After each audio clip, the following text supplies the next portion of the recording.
All right. We are live. Hey, everyone. We are the Professionals. And there's no introduction, you guys. This is I was like, what? Art, you got to get your act together, man. Man, This is Art like, just- hey, Art live. just- I'm like, what? What? This is Art and his Our kid. noses, you know, No, people I- are backstage. This Art's kid walks up to him and goes, I don't know if I should take the Band-Aid off. And Art's like, Rip, what are you talking about? What was the question? Daddy? What was the question?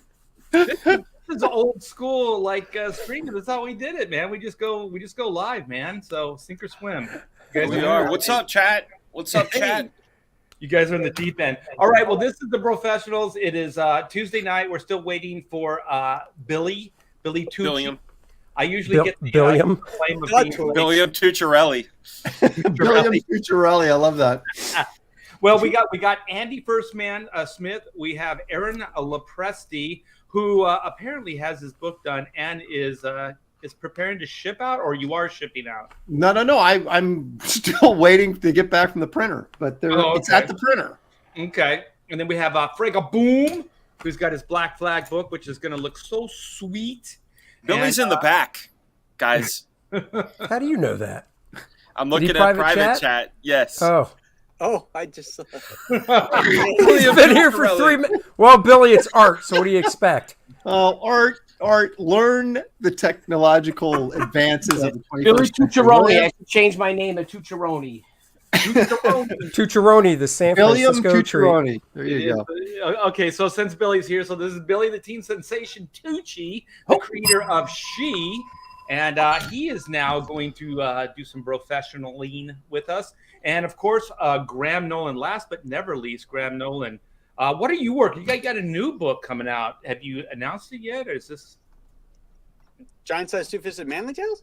No, but there's another one. Ghost of. The Ghost of Matacumba Key. Yeah. Yeah.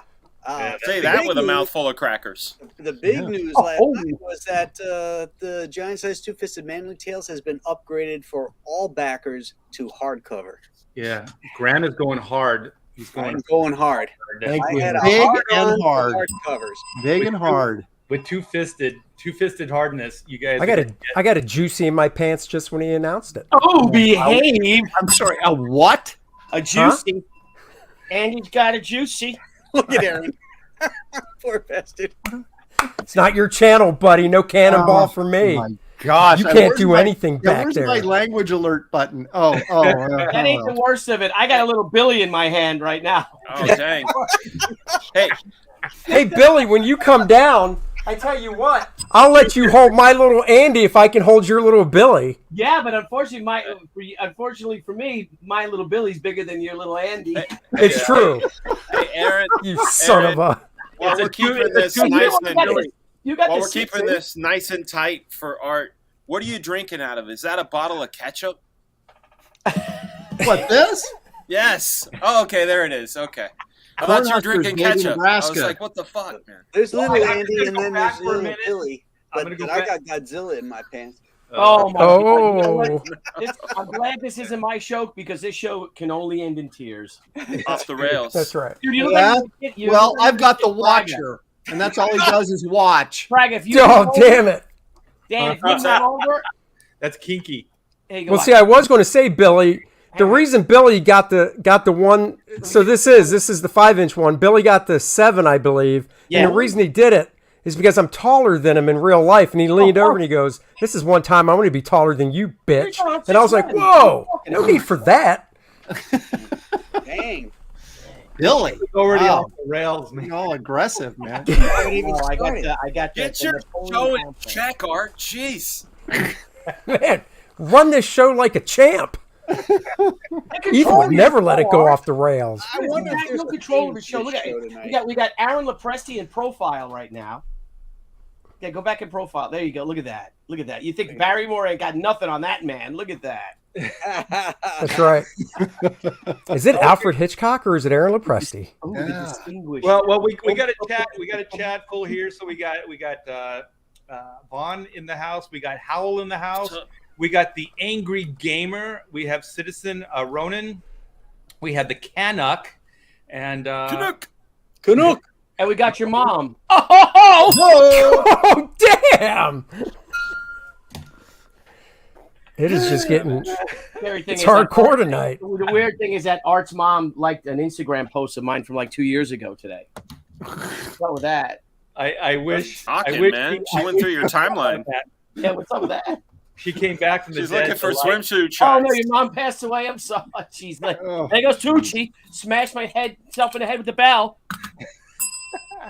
Oh yeah, hit that like because we need all the eyes on this loopiness that we can. Well, anyways, we got Mark, we got Samuel, we got Past Master. Who else do we have? Mortal 5. We have Mortal V. We have Dan. We have Dan Paligi. He's the Plagal. Brute Dan. Legal. Plagal, not Paligi. Paligi. Plagal. Plagal. German. Plagal. Mitch Palagi. Mitch Palagi. Hey, he's an actor, right? Oh, he's that grumpy yeah. dude, right? No, he's a rock. Yeah. He's an Wait, He's the shocker. He's the shocker. that's right. What? The I was thinking shot? about Not the shot. Not the shaka.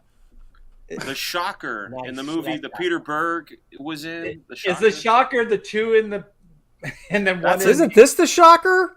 No, That's no, the wait a minute. shaka. Oh, Are you Hey, I talking about guess Horace you Pinker? Can I ask you guys Shocker? a serious Yes, question? that's him. Can I ask you guys a serious question about speaking of shockers? Wait, we're gonna get Um, serious now. Yeah, I bought the not the Ring doorbell, but the Blink doorbell. I bought Yeah. 5-camera system. For the life of me, I cannot find the breaker that shuts off my doorbell. Right? Because I got to replace my old doorbell with the Ring one. Niall Scala told me though the voltage is so low on a doorbell you're not going to get shocked, even though there's all this shocking like shock warning. well, you really don't have to. I have the Ring doorbell, and you don't have to shut the breaker off to swap it out. It's not that big of a deal. But just to help answer that question, I honestly wouldn't know where to start because we're all in different houses, and I, for instance, have 2 fuse boxes in this house, so I wouldn't even know what to tell you. Whoa! Yeah, I know. Billy, That's how I roll. don't know what to Two tell you fuse about boxes. I don't know what to tell you about a doorbell, but I can tell you this.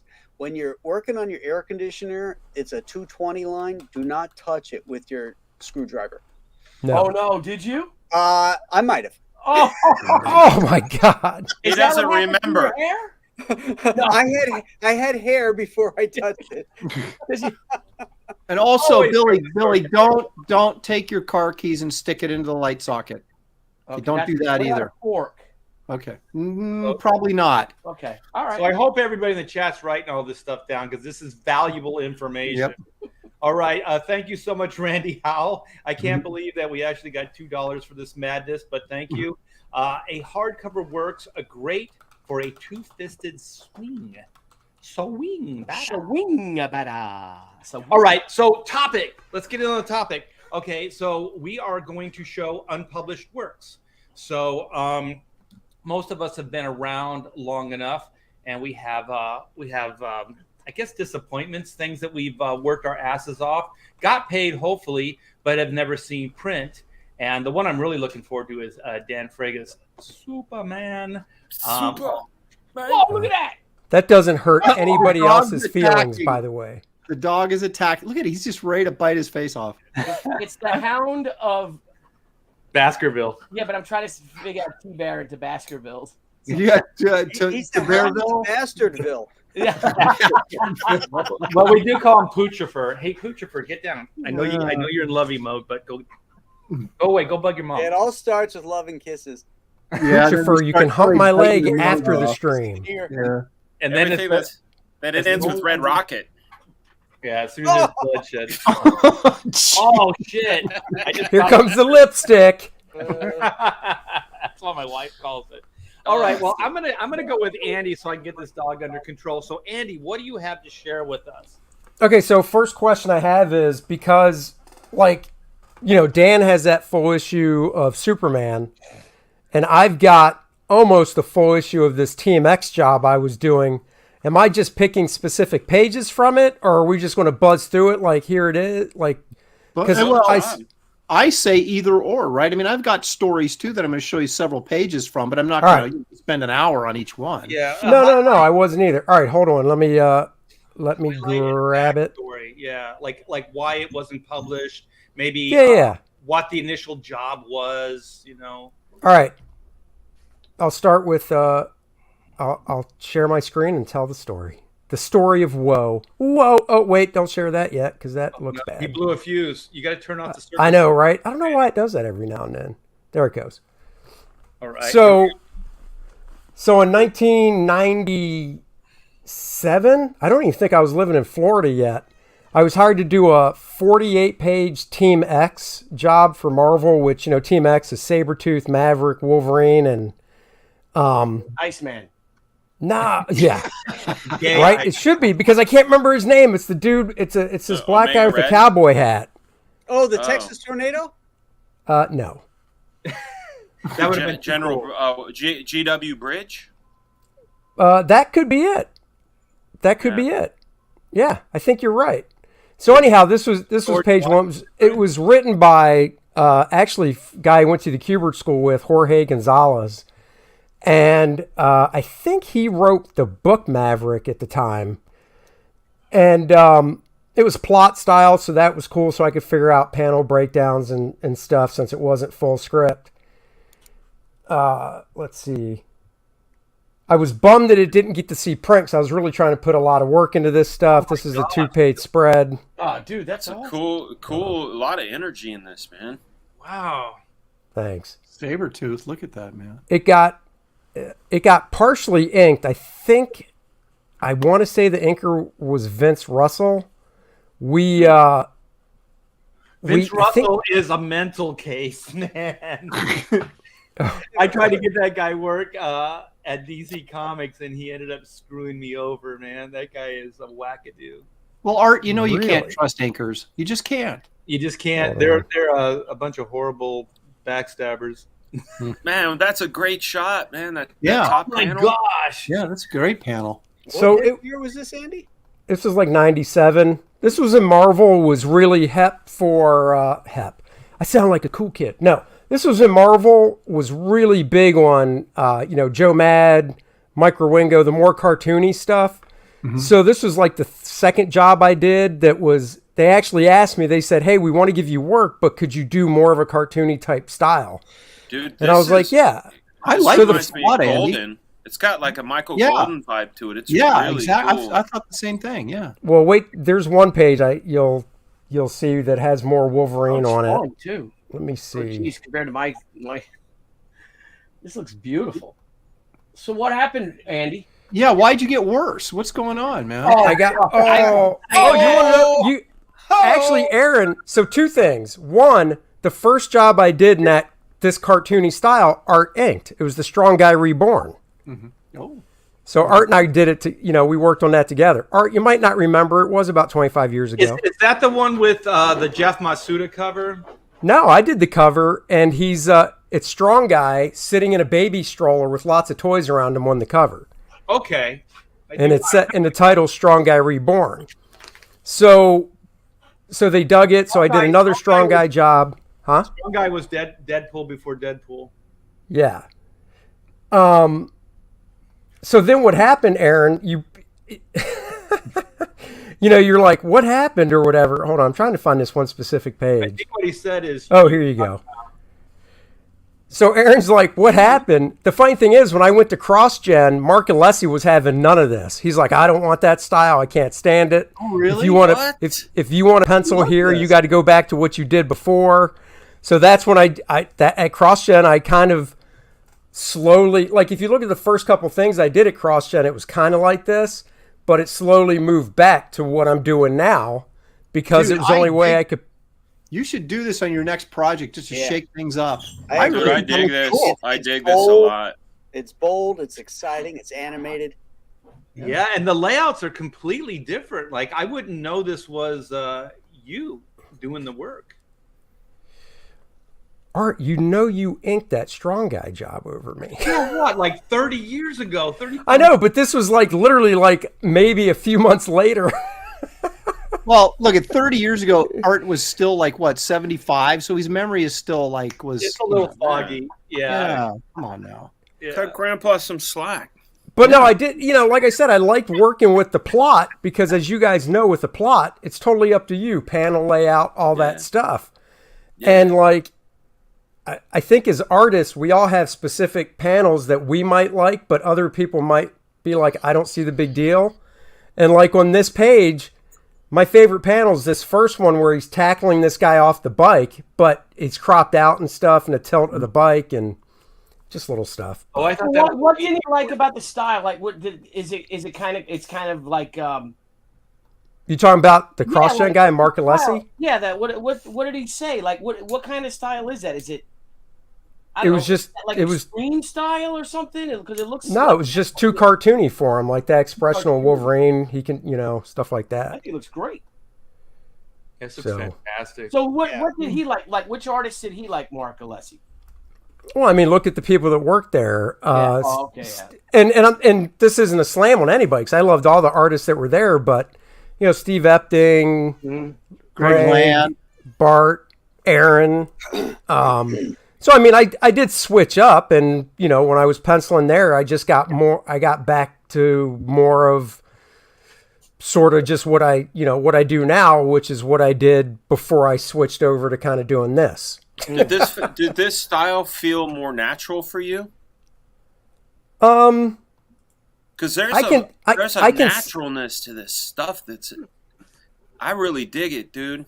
Yeah, there's an energy too. Hey, I gotta ask you, are these Xerox copies? Yeah, because this was before scanner. So yeah, these are scanned from Xeroxes. So you don't have the originals? I have the originals. So I think Vince inked out of the 20 pages I drew. I want to say Vince inked maybe 7 or 8. So let's say he inked 8 pages. So whatever the third of that would be, 2 pages basically he got back, and then I got back the other ones he inked, and then I have all the other pencils still. Okay. So, but it's all, Vince, all kind of buried. Vince is a good inker. He's just a Looney Tunes. I don't even know what happened to him. It's been so long. He probably self-destructed because about the time where I was working with him, he was already headed in that direction. Oh, really? Drugs will end you, son. You know what I like about this stuff, Andy, is your black placement, your use of cast shadows, and double lighting effects, dramatic, which, I'd like to see you go back to doing that again. I like to see a lot of blacks on a page. Yeah, this is fantastic, Andy. Yeah, I dig this, man. I look at my early stuff and it sucks. This is like really good. Yeah. That's another I can't favorite one. Look at this. Yeah, Wolverine is a badass Wolverine. Like this is how Wolverine should look. Yeah, he's sizing up that mom. It looks like though. What happens on the next page? Well, if it was now, he'd be sizing up that kid. Oh, gross! Damn. One of the nice easy pages where you can stat stuff. You guys are all thinking it.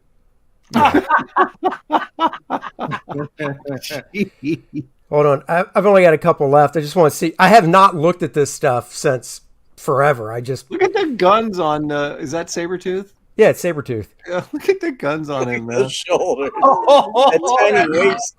It's badass. That's just it. This was too cartoony because of the small waist and all that shit. And I was like, whatever. Funny, man. It's like got personality to it, brother.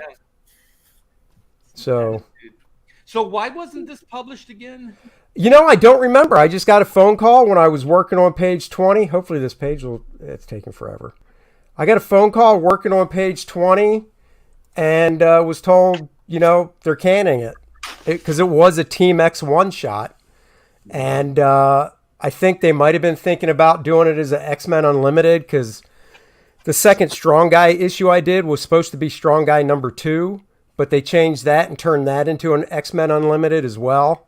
So I have no idea, but I was so bummed because, it was turning out really well. So that's an old school helicopter. Look at that thing. That looks cool. Oh yeah, got strong Michael Golden vibes. Mm-hmm. Well, yeah, I mean, I love Mike's stuff. Hopefully this page will, I don't know what's taking it so long. I always like that your tech goes to like a pseudo like Kirby. It's so cool looking. Oh yeah. Oh, I love the Kirby stuff. So I think it's like the shadows you put on like tech. it kind of has that Kirby vibe to it. This is a really good like melding of like a lot of influences in the best of ways. And I do like the beefy looking Wolverine and Sabretooth. Absolutely. Yeah. Well, if I can I show you the one thing I did that helped get... So I had to do a sample in a cartoony style, right? So I'm going to stop sharing real quick just so I can open up the folder. Let me just show you the sample I had to do. And this will... when you hear this story, you guys are going to be like, are you effing kidding me? Which, we're all used to, but 1 second as I find it. Yeah, Andy's always kidding us. I am. Okay, so here, I'm going to share the screen again real fast. Nothing about Andy is fast. He takes his sweet-ass time. So this was the sample I did to get it. Oh, shit! And it was a 2-page spread, right? Oh, that's dope, dude. Oh, my God. I delivered that, man. Those big old hands. That's awesome. You should have been doing X-Men monthly. Look at this. So this was a 2-page spread, right? And it was a game. And the game was, at the bottom, they were going to run all these taglines that different characters say for like, so the Beast is known for saying, oh, my stars and garters and shit like that, right? Yeah. And then you were supposed to match up the dialogue with the character, okay? I drew this 2-page spread. It got printed at the bottom of a single page in the comic. Oh, wow. So think about how small that is. Oh, my gosh. Dude, this is sick. I love Andy, can you zoom it in and kind of like scroll across? Oh. You inked this up, too? Yeah. Yeah. Dude, I love this. Yeah, it is. I see all the influences you said. I see Ringo in there. I see Matt in there. I see Michael Golden in there. But it's all you. It's it's cool, bro. I wish you would have just kept going on this. This is sick. Daddy had to feed the family. I get it. So when they're like, if you want to work, this is what you do. You go, okay. That's what I do. Also, like. Just shows you, like, even though it's Marvel or DC or whoever, these guys can kind of derail your career or steer you in a bad direction. Yeah. Yeah, because they're looking out for you in your career. It's their immediate needs. Yep. Yeah. So anyhow, so that was I love your overall career. They're just thinking about the here and now. So there's a few jobs out there at Marvel in the late '90s I did in this style, so you can find them. Terrific. Dig it. Well done, so there you go. Thank you. You've been a wraparound cover. Yeah. I should pay to get colored. You should make a print out of that bad boy. Yeah, make a print. X-Men classic. Man. Make a print. Do it. So Andy, you were paid for the job though, right? Oh yeah. Yeah. Okay, good. Yeah, you know how it was back then. You'd send a voucher in weekly, then the next week the check would come down. So I was totally paid. The voucher that pretty much in those days said that you sign off. It was remember Marvel? It was that little like postage. Pink. I mean, it was literally the size of a postcard. Yeah, and then on the back, like if you signed it so you could get paid, you were basically signing a contract that gave away all your rights to anything and everything. Yeah. So they dangle the money in front of you, and if you want to cash it, you got to sign here. It reminds me. What happens when you're like Andy Smith? You get paid $50,000 in an issue. Yep. Oh, there's stories behind that too. So when Marvel was throwing that money around and Valiant started with their whole rebirth, and they hired guys like Dan Jurgens and Bart and Norm Brayfogle and Rags Morales, and they paid them all. They were trying to compete with Marvel, so they were paying a book rate, not a page rate. So these guys were all getting, multiple thousands per book and stuff. And for Exo Manowar, because they were going to put books out twice a month, they literally were like, we have the best team. We got Bart, we got Andy doing it, because this was before this style. So I was still really doing like the Bart stuff when I got in the business, and putting out Exo twice a month. They were like, the stuff will really match up. And so I was trying to negotiate a good book rate for it. And I mean, I did get paid more than I ever did before, but knowing what other guys got for their rate per book, Mine was like probably a little less than half. Damn. That breaks your heart, doesn't it? It makes you feel like you just don't matter. Yeah. Oh yeah, I was like, yeah, but once again, I was in no position to say no. Right. That's So- the problem. That's always the problem. All right, Aaron, what you got?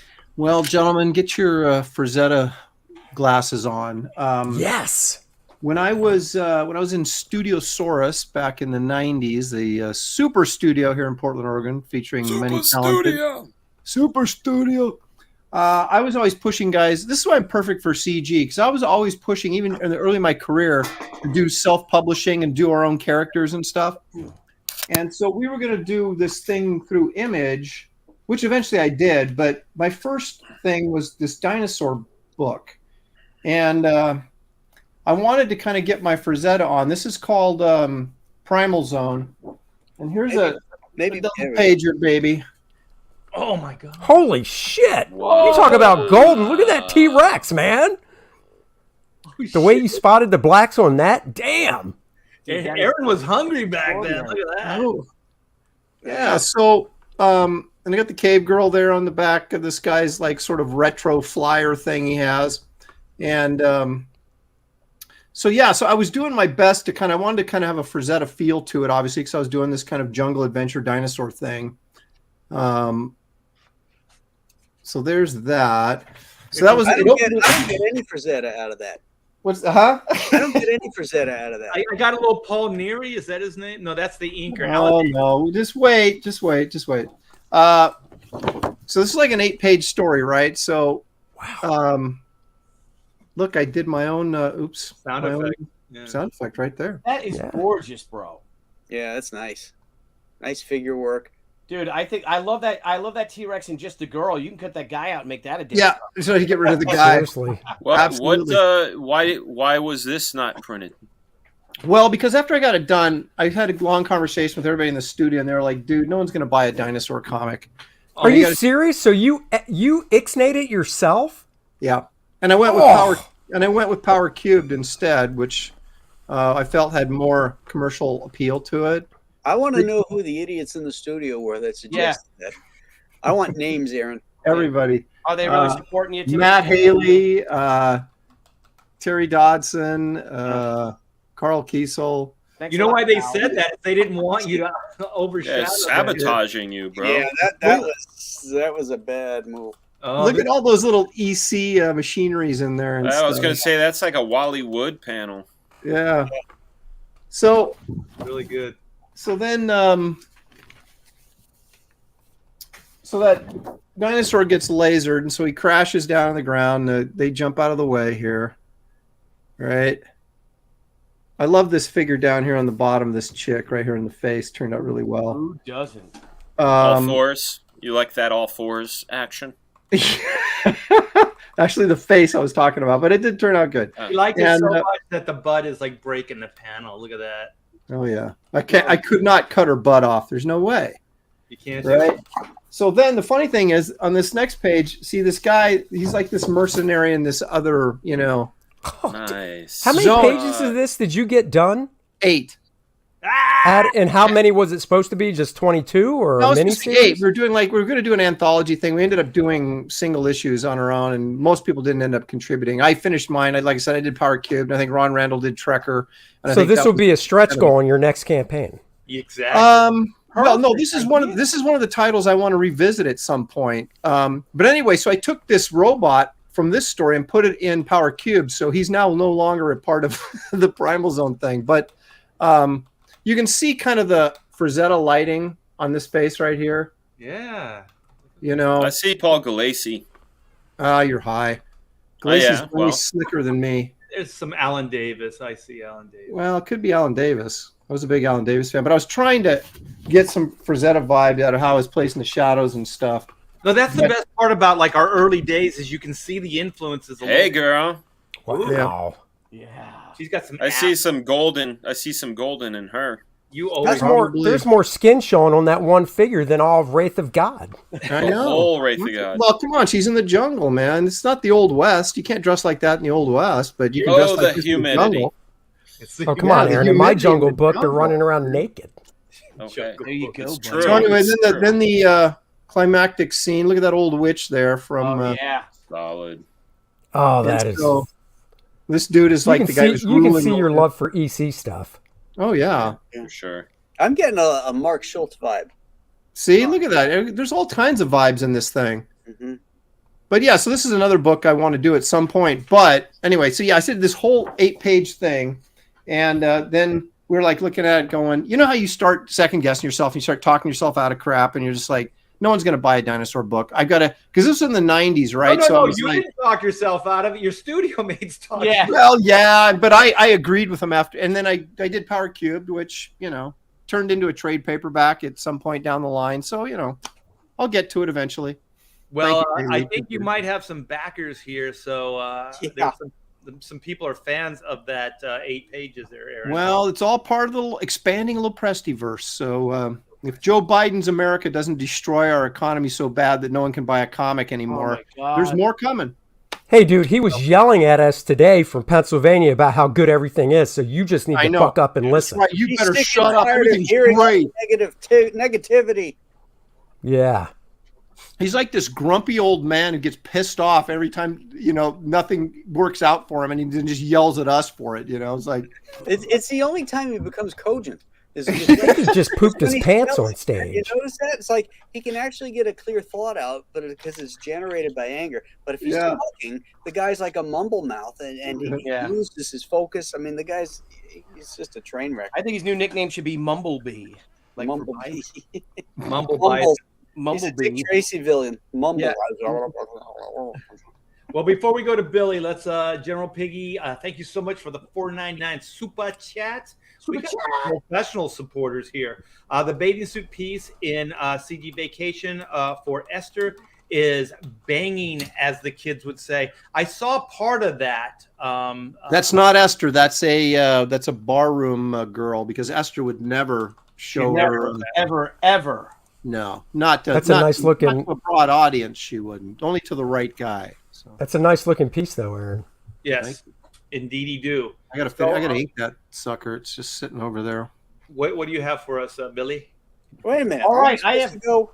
Oh, you want to do it? Don't we go clockwise? Yeah, come on. What are you dissing? You dissing Well, Graham? I go left to right. I go top there, left to right. Well, you're the only one then. Well, look, Graham's pissed. Now he's going to be last. Thanks a lot, Art. Now you got everybody all mad. I was in here early, but that's fine. I'm going to let Billy go. I see the floor. I'm seated. I'm going to Okay, Graham. Graham, you're up. No, whereas Dan's like, it makes no difference which way you go, Billy or Graham. I'm right here the same. I'm next no matter what. He's next no matter what. Art, lay it down and go, you know what? Fragga, you're up. I'm ready. I am. I'm ready. You guys ready for some Superman? Yeah, if you're gonna do this, then let's fucking do it. Let's fucking do it.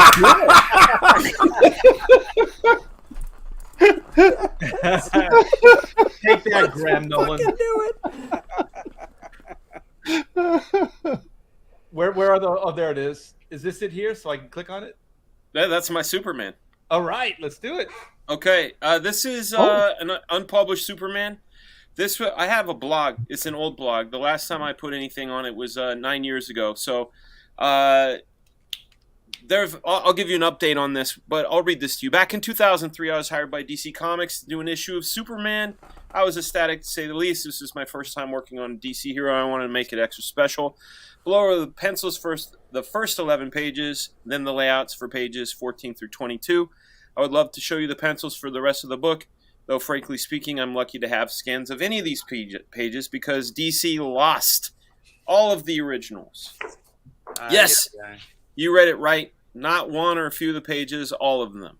Oh. This stuff will never see print unless, of course, they actually find the originals. It's been 9 years. When I wrote this in 2011, it had almost been 9 years. So here we go. You guys, it's going through them really quick. Slow down, man. Hey, hold on a second. I don't know why it opened them like that. There we go. God, now I wish we would have went to Graham first. Holy shit. See, this is what I like about Art. He knows how to throw a punch when he wants to. Yeah. I'm gonna have to open these in a separate window. I think it's the old the way the blogspot stuff is written. That was Dan just teasing us. I know. I want to be able to show the whole page, but for some reason it's and when I go to scroll, it does this. Oh, what happens if you click on it? It's almost like one of those flip books. You know, you move it fast enough, it'll start animating. See, when I click on it, it goes to the next page. Oh, but it doesn't show you the whole thing. Yeah. So I'll just do this because you can see how nice and blurry these are. Yeah. How lame? How super lame is that? Well, what if you right-click and open a new tab? Does that work? That's exactly what I want to do. Good. Or we can go to Billy and give you some time to find these. Hey, don't ever call me a boomer again, okay? I'll just do it like this. Dan's our tech guy. I know. It's the way the WordPress was done. So let's do this. Share screen, Brave tab. So this is page 1. You got it? Okay, yeah. Okay. So this is page 1. Establishing shot, whatever. But I really wanted to go to town and do oh my gosh, like a real establishing shot, with it was a scene of a murder. This was also written it was written by a guy named Dan Jolly. Nice guy. I finally got to meet him last year. Never met him before, but was he happy? He was rather jolly. Oh, that one, Dan. Oh, good stuff. So that was the establishing shot for this. You're gonna like the way the cut of my jib, the way I get all of this. The cut of my jib. Yeah, the cut of my jib. Dude, that's nice.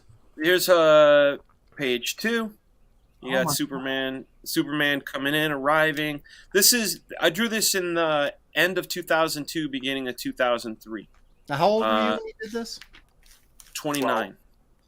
29. How old? 29. 20. You weren't that old in 2002, were you? Yeah. I turned 30 in 2003. But yeah, I was trying to do some different kind of stuff work-wise. I'll skip ahead to some of the better panels. This is awesome. That would have been fun to ink. Yeah, well, Larry Stucker, he let me see, copy link address. That's page 2. So here's this page 4. I skipped a page, but this, again, I was really very, very excited to be drawing Superman. Sure. I was drawing Wolverine over at Marvel, but I thought, wouldn't it be awesome to do this fun issue? That's boring. This is one of my favorite pages here. Copy link address. Well, you also got to give us some backstory. Who hired you? What was it originally for? And why did it not see print? Trying to see which page are you looking at? Because you're on that one. Well, I'll give you backstory. This was one of my favorites too. Nice. Look at that. That's cool. Yeah. Backstory. I was over at Marvel working on Wolverine. I got a call from a guy named Eddie Berganza. Ugh. Eddie, I know. Eddie said, we want you to come over here and do Superman. And I said, that would be awesome. And he goes, well, we want to make sure you can do it in a timely fashion, blah, blah, blah. I said, okay. I got it done in 5 weeks. And my phone did not ring. And no one was calling me back. And I didn't know what happened. As it turned out, I was, what do you call it? The backup plan. They were talking to my best friend, Michael Turner, for the same gig. And basically what was happening was if the stuff with Mike didn't happen, I was their backup guy. No. But it ended up that Mike took it, and that was that. But the reason why this didn't see print, and this is one of my favorite shots. I dig the textures too with the pencil. Like you were really getting into this, man. Like I said, I was having a blast, and so, and then let me go back to the original page, because then we can just take. Oh wait, was this a tryout then, or was this actually going to see print? That is that's a good question, because it wasn't in a in proper continuity, like it was standalone. Does that make sense? Can you share it again? Sure. Yeah, it was just it was inventory like. Where they just there you tossed it go. in anyway. There you go. Okay, yeah. okay. So these are my layouts. These are my layouts to the other pages. There's no need to zoom in on them, but Those I used are to draw them. layouts. So These are my you're telling me you'd blow those up and trace them off to pencil? Yeah, but these were really small. These are like a, like Typing this paper? big. Oh, Yeah, like typing Wow. paper folded in half, though. They were like this big. So I would pencil and ink them, and basically do the whole shebang. And even Eddie was confused, because I sent those in. He goes, why are you sending me finished pages? I said, they're not. These are my layouts. He's like, oh, okay. So this is what happened. These pages went to my favorite inker, not Artbear, sorry. My favorite inker over my own work, a guy named Larry Stucker, who also worked with T-Bear over at Hack Shack, worked at Extreme. Larry's my favorite inker over me, hands down, and trying to get him out of retirement to do something. But Larry had inked everything, sent them to DC. DC received them. They had a receipt of receipt. And then they couldn't find the artwork.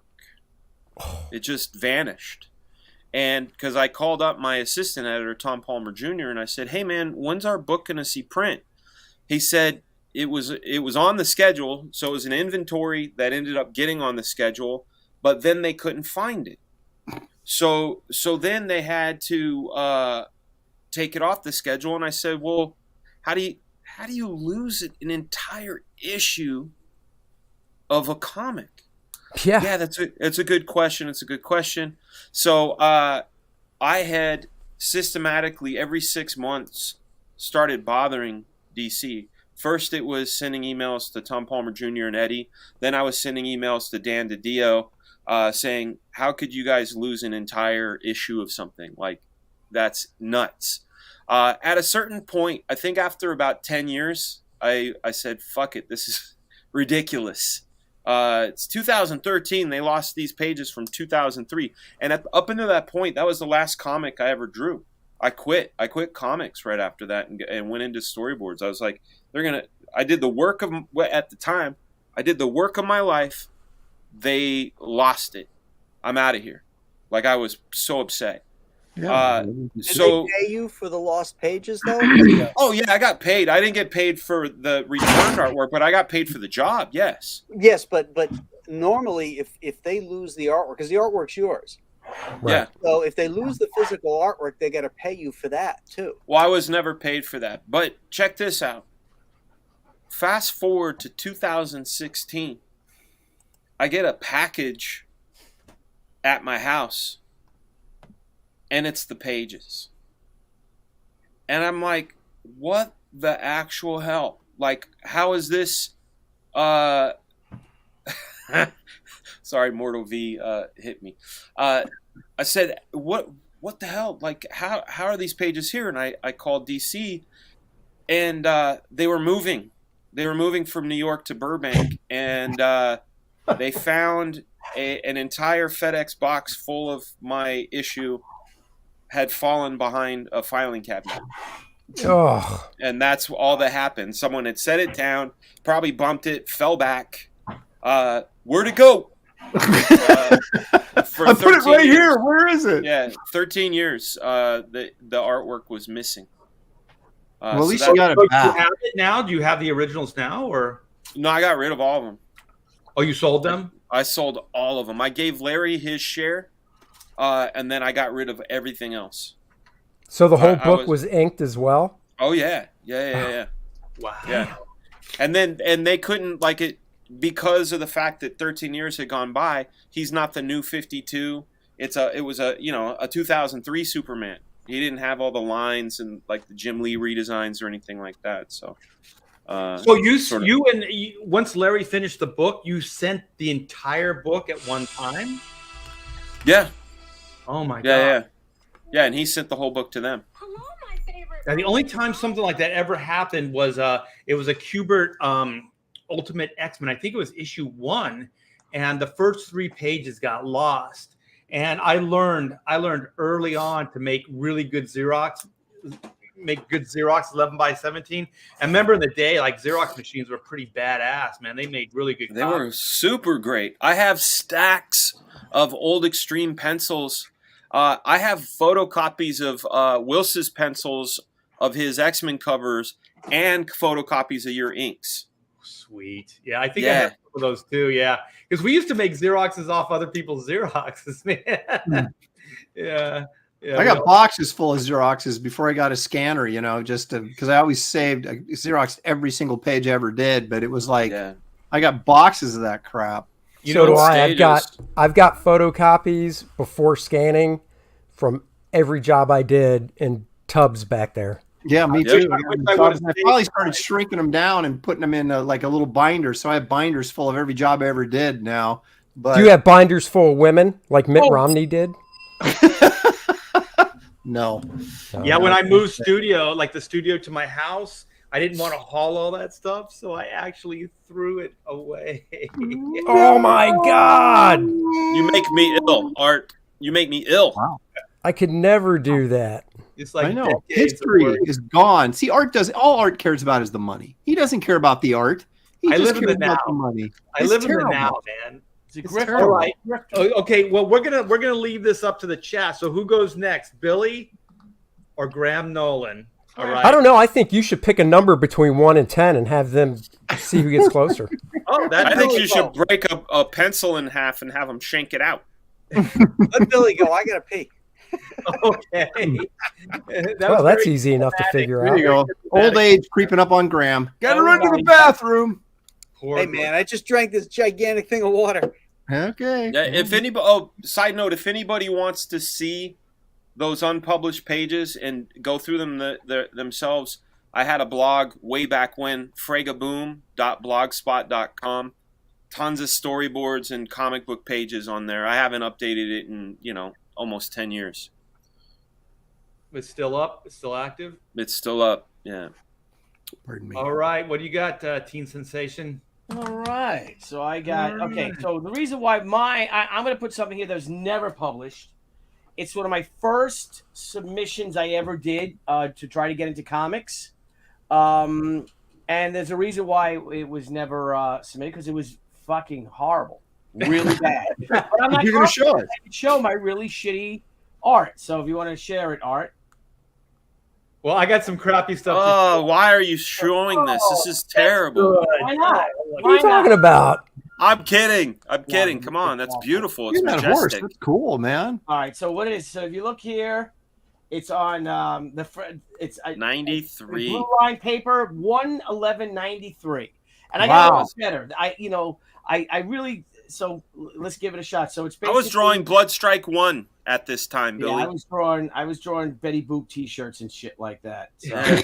Does this guy end up fighting in a warehouse? Yes. I was going to say, you showed this to a Marvel editor, and he goes, "If I see one more knight on a horse." Yeah. So it's basically, here's this. I said I want to do something different, something that hasn't been used before. I didn't really want to be inspired by Frazetta or anything like that. I wanted to try to do it all on my own. Crusade. So it's just garbage. It's not garbage. And here's a story. Why? There's little rights in there. See? That little Yeah, guy dude. Those hills are there. St. George and the Dragon.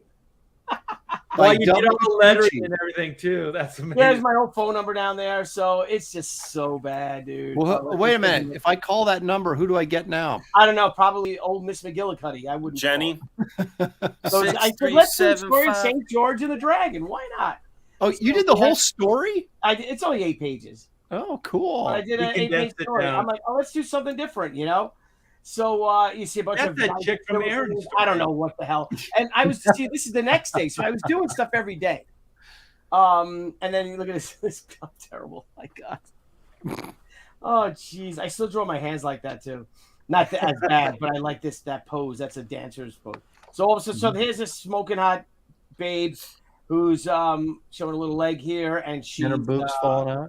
Yeah. Oh yeah, the clear. And here comes St. George on his hard charger. Thank you. Hey, that's a great shot. That's a tough shot to draw. I know. I commend you. I don't know how you got it into that panel. It looks like it would. It looks like it should be busting out of that panel as well. Well, I didn't know what I was doing. So. No. I mean it in a good way. Like, how do you contain that? And you did. You. Yeah, I know, because that horse doesn't want to be contained. It's like Bill Tucci didn't want to be contained. So again, no reference. I just threw it all. Because I didn't know. I thought, I didn't know what the hell I was doing. I didn't know what I was doing. So that's page 2. And all of a sudden she turns, and here's St. George, and he rears up. Okay, let's go. Uh-oh. Where's that damn dragon? Yeah, the dragon. There's a dragon. So here's St. George riding through the smoke, on the horse. I love drawing horses. I really do. This is it shows. 3 years ago. And then, of course, there's the dragon. Dun, dun, dun. St. George charges a high shot. Him charging. He stops. Dun dun dun. Let's see. It's a page turner. It's a page turner. Yeah. Oh, double page spread. Okay. Yes. Oh yeah. So here he is on the horse. Take there's that, Aaron. There's the dame on the tree. He showed me. Big old dragon. And she's still tied up. Look at that. Still tied up, dude. Yes. Oh yeah. Of course she is. Hey. So there's my dragon. I'm like, what is a dragon? I'm like, I don't know. Let's draw a friggin' dragon. So there again, he's on the horse, and it's a battle scene. So he. Now, did you show this to regular comic book? I don't companies? know if this ever got this to editors. I don't think so. I don't think it ever got. Because I'm like, this is garbage. I can't even show this to anybody. Oh. So he's. And I wrote a script for it. Yeah, I wrote a script. So he says something to the dragon. Dragon represents the devil. I love the accusatory point. Yes. Very Neil Adams. Look how bad my hand is. That's a good hand. What are you talking about? That's not bad. That needs some contours, some thicknesses, but the form is there, dude. Dude, have you looked at some of the stuff Marvel puts out these days? The Inker would do, yeah. So, and then he charge! Oh, that's killer. This needs to be one of those power record comics, with the sound effects and ding, turn the page. Rears back. Turn the page. Turn the page. Oh, that's a tiff. Hang on, What the? That's disappointing. That's not what I was expecting. That's a weird drawing, Billy. Why? Because the guy's peering and he's watching the whole thing. It's peeking Billy. Oh, look at the dragon eye. Like that 90s. Like you maybe have to have the eye for some reason. And it's a McFarlane effect. It's intense, man. Yeah, I'm probably looking at McFarlane's work. There it is. Oh my goodness, the dragon smokes him though. Crashes. I think we lost a page. Again, it's the 16th. I'm drawing one of these pages a day after work. So did you say you never showed this to people? Never. No. So wow. I know what I would do, Billy. I was doing portfolio reviews at the time. If I was to give you a portfolio review when I saw it during this time, seeing these pages, the only thing that I noticed about this work to me that I find lacking, because it's all the drawing is a lot of fun. There's no real big versus small moments. Do you know what I mean? Yes, I do. Levels of like the scale of this panel is the same as the scale as this panel. Like, what did McFarlane say? He goes, if everything fits within this sort of thing, it's boring. If I would have done this page today, I would have made this shot of the dragon laying on top of it. The dragon looming is the big shot, that right? That should have been my big shot right there. That should have been. And you could have comboed up the last two, because that heroic, Yeah, we didn't need that if he's there, But he's unrepentant. He's getting now. He's looking, drawing his sword. Sword. Turn the page. I'm on the edge of my seat. You're on the edge of your seat. I know you are, Aaron. We all are. Okay, the dragon rears. The dragon takes a deep breath and. Oh, but he's fighting it. Look at this. Oh my god. Oh my god. That music. Hell. I know. I'm sorry. I don't know who's calling me. No, it's appropriate. I thought you were soundtracking this. Yeah, Sorry. perfect timing, man. Oh yeah, He just got struck. Oh my god, look at this. And then, but look at what he does. Look at it. He doesn't care. Homie, don't play that. He's got. Oh, the sword. dude, that's a Kevin McGuire face right there. He sneers and shoves it into the beast's heart with a mighty thunk.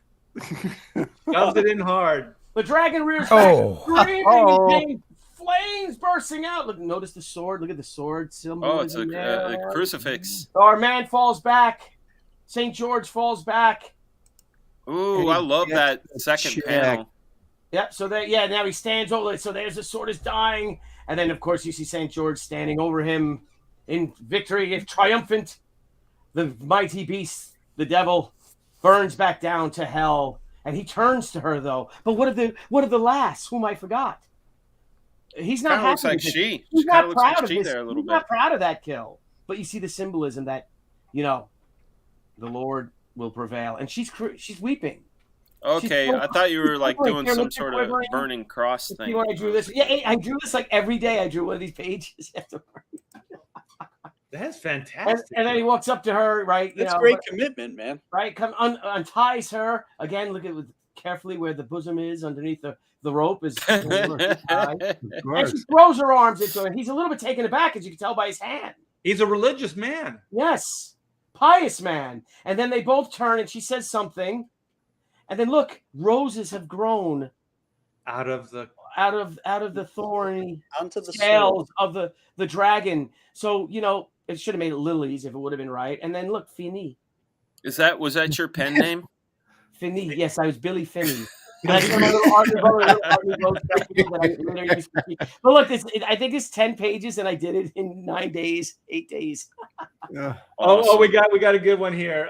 She said my eyes aren't the only thing wet. Oh, thank you. No. So that's my shit story. But you know what? We all grow. You know what I mean? That's English. We all grow from it. So.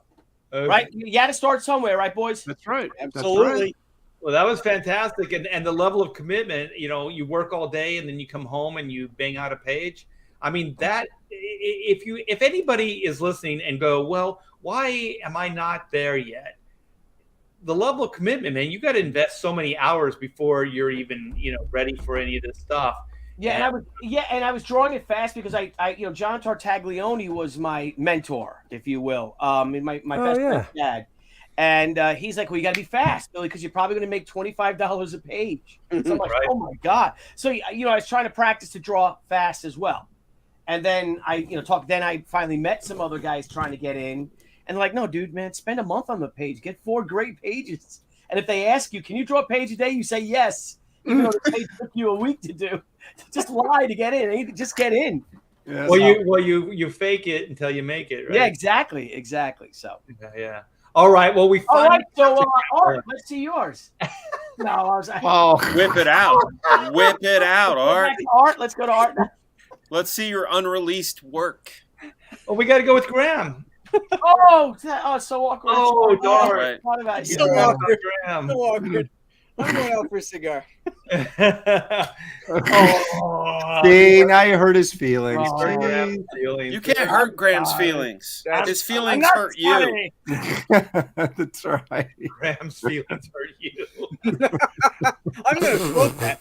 Yeah, that's good. I like that. I like that. Write that down. All right. Well, let's go with some Graham. I'll be honest. I don't have a lot of stuff that didn't. You have that Batman issue that you showed off on one of your live streams. That thing was badass.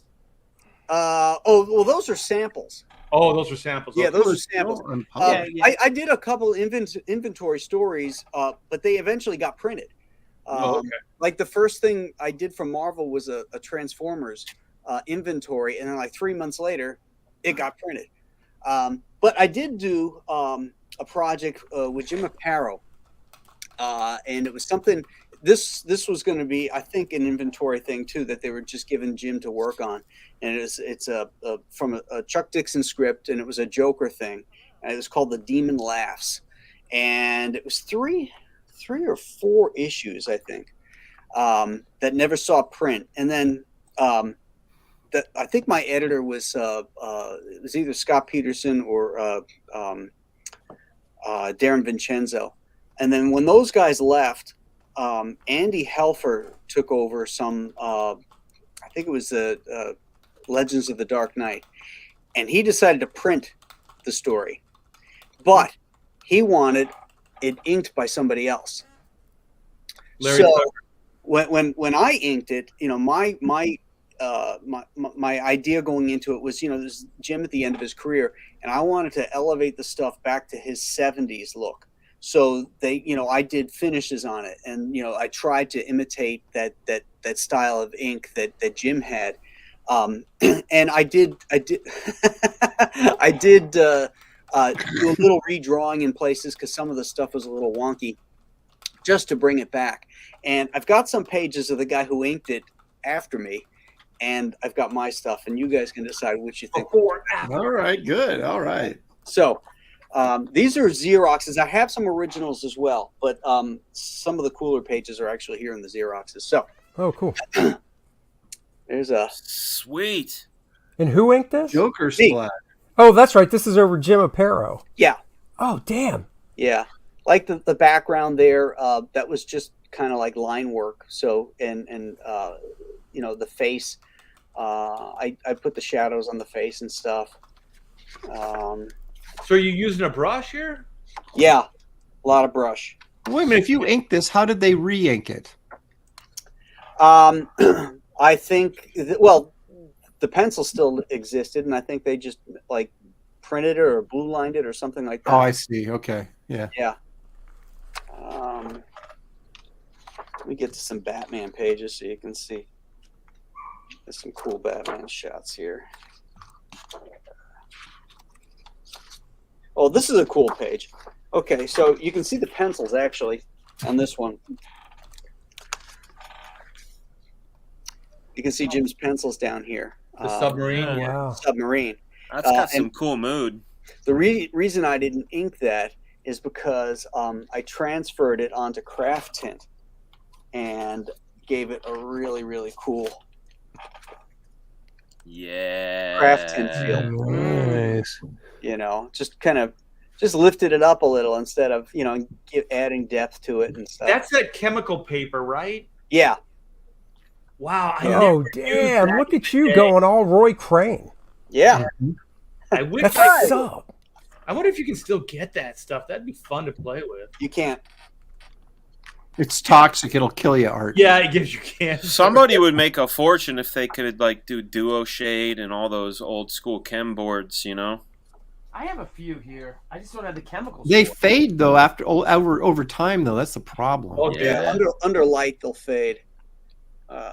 Oh wow. That's gorgeous. That, man. Yeah, that's sub. That's really cool. You got that little milk caniff woman down there. So what's the story? What's the Oh, story? I did a lot of work on that sub, putting cross hatching and gray tones, and same thing with the water too, fading it You out. could tell you loved this job, dude.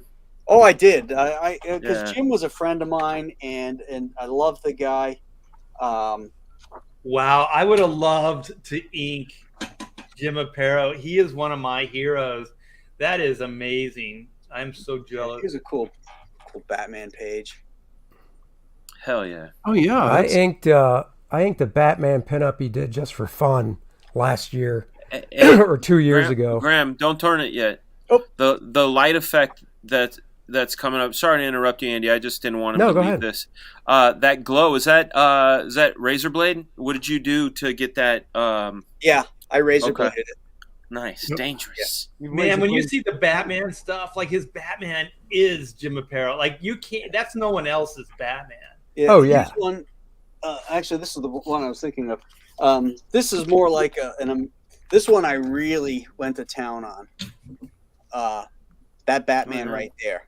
Mm-hmm. To bring that onto model to the 1970s look that Jim had. I'm so jealous. So somebody in the chat was asking why didn't they go with your inks? Like what was the issue? Andy Helfer said that he wanted a more modern look.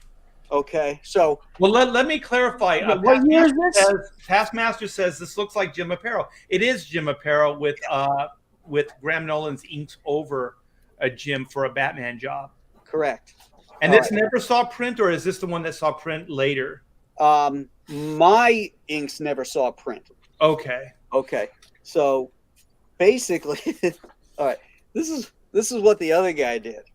All right. So by modern, I guess he means like lots. I don't know if you can see. Oh, that's ugly. All the stippling. Stippling? Who inked it? Do you know?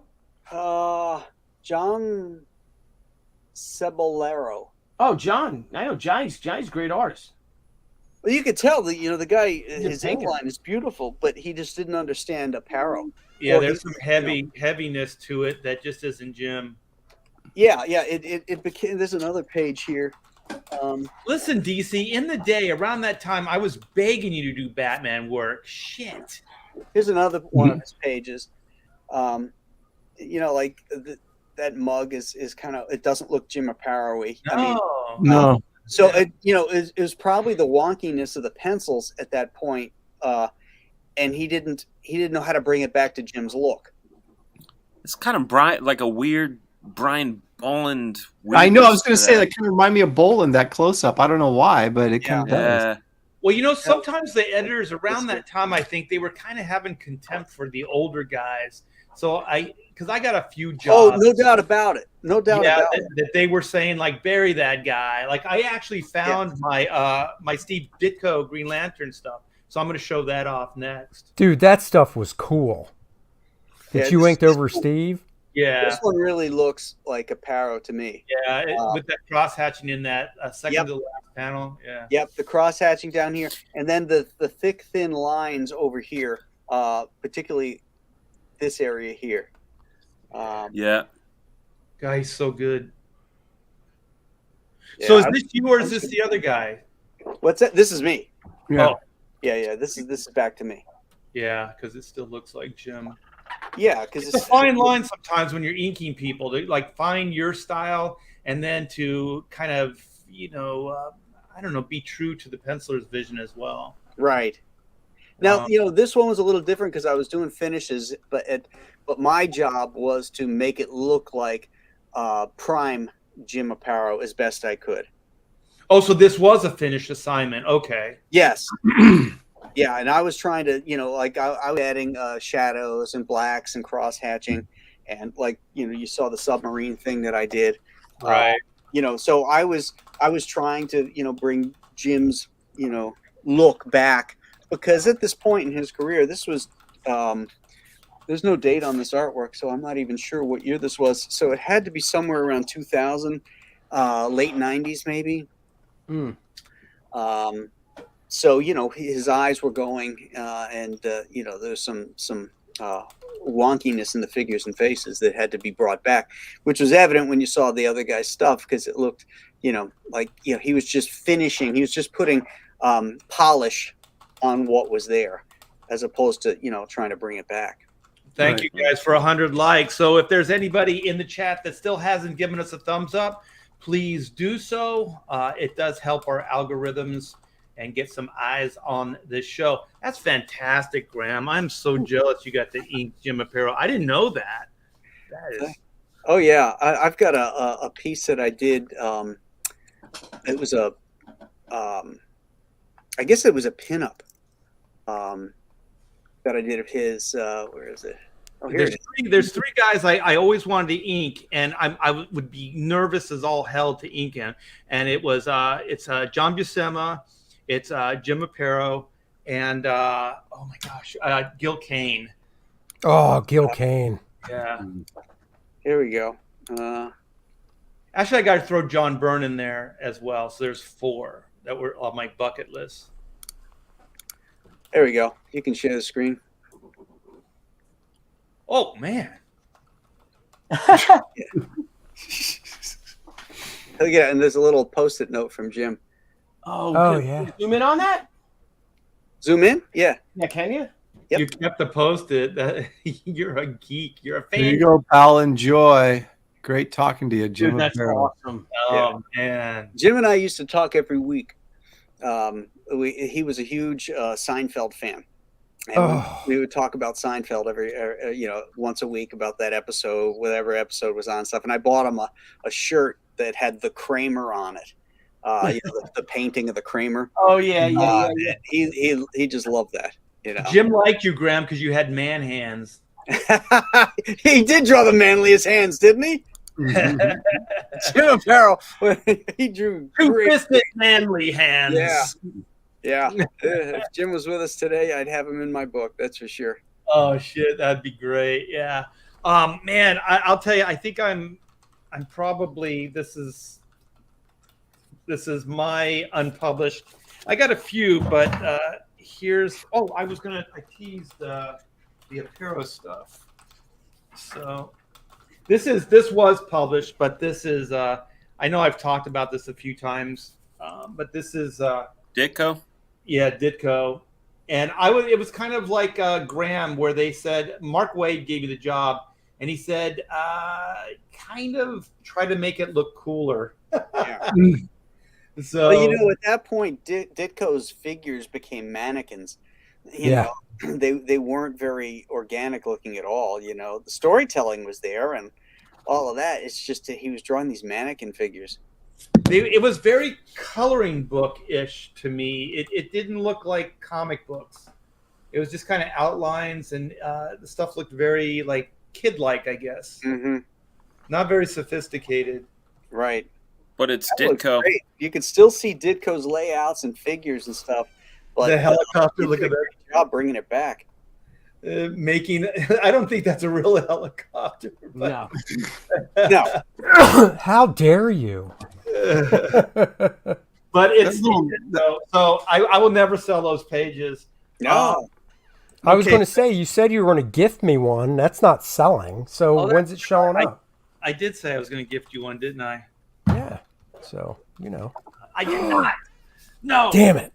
I tried. This is a Lynn Wein story, and so these are my pencils, and supposedly they were Dick Giordano's inks, but I think it was one of his assistants, because I don't really see like Giordano here, but that's what they told me. So this was originally a Human Target story. So I think the Rick Springfield Human Target TV series was coming out, or it was out at the time. And so DC decided to put some time and energy into a Human Target story. And I'm not sure who created it, but I know Lynn Wein and Dick Giordano have a lot of history with the Human Target character.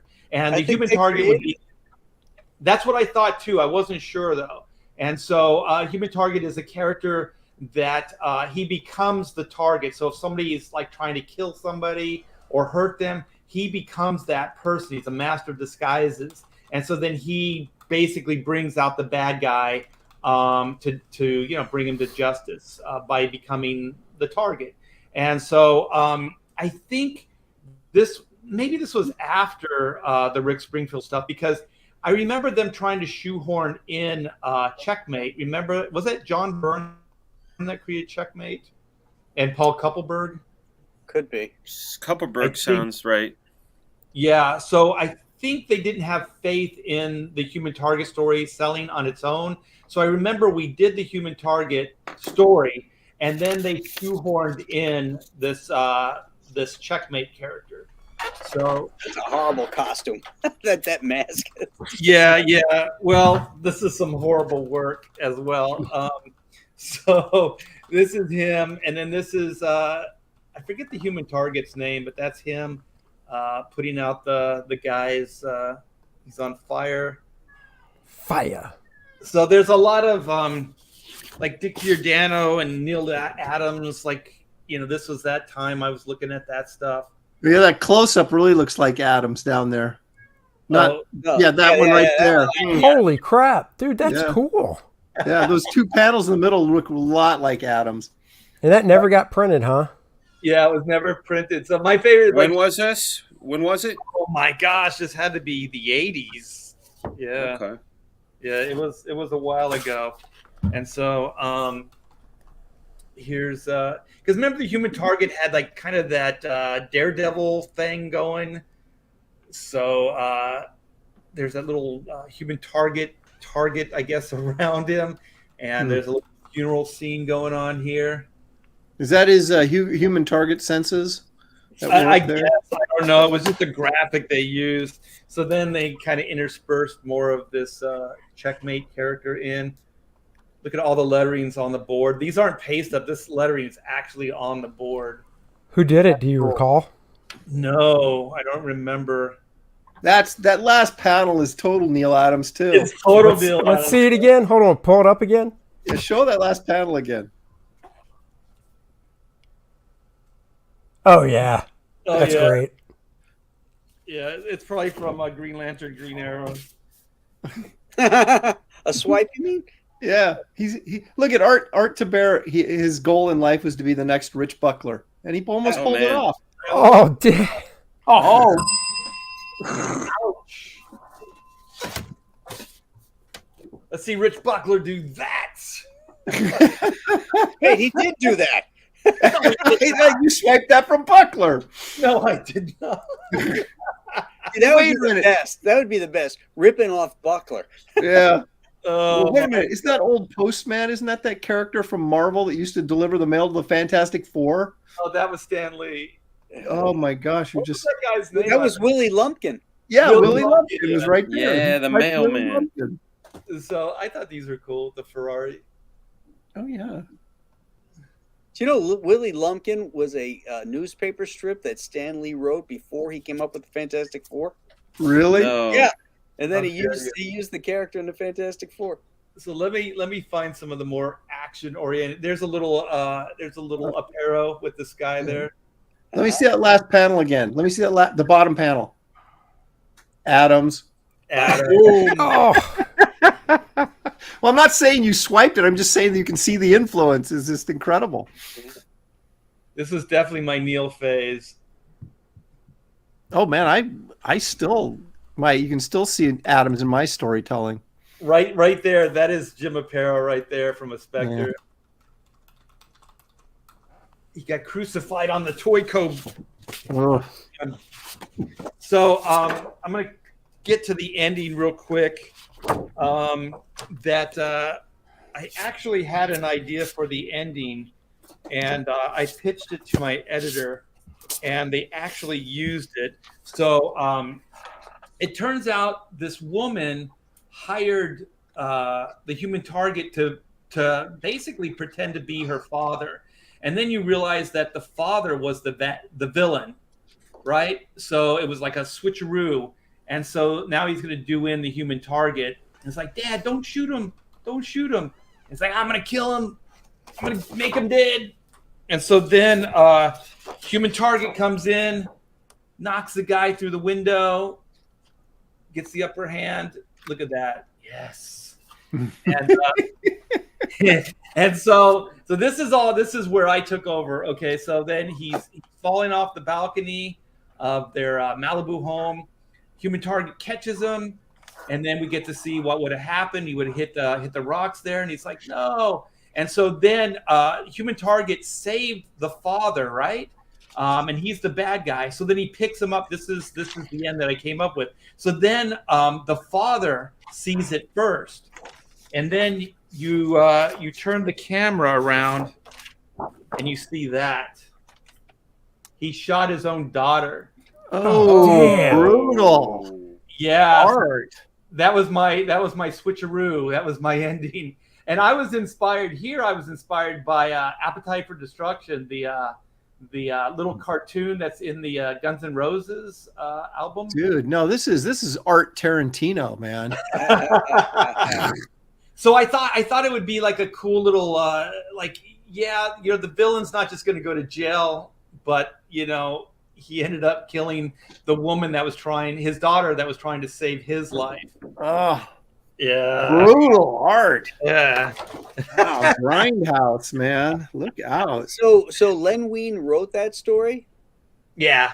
and he had a different ending, or didn't have an ending. He had a different ending. The girl lived. I mean, it was one of those like, the dad goes to jail and the daughter is thankful to the hero and all that stuff. And I just thought it was a little too pat. So I just pitched to the editor that, well, what if he actually paid a higher price than just going to jail? You know what I mean? Like, what if he kills his daughter? And he's like, I love it. I think it was John Peterson was the editor. He's like, I love it. Let's do it. Did Len Wein ever say anything to you, like for changing the ending? Did he like it, or?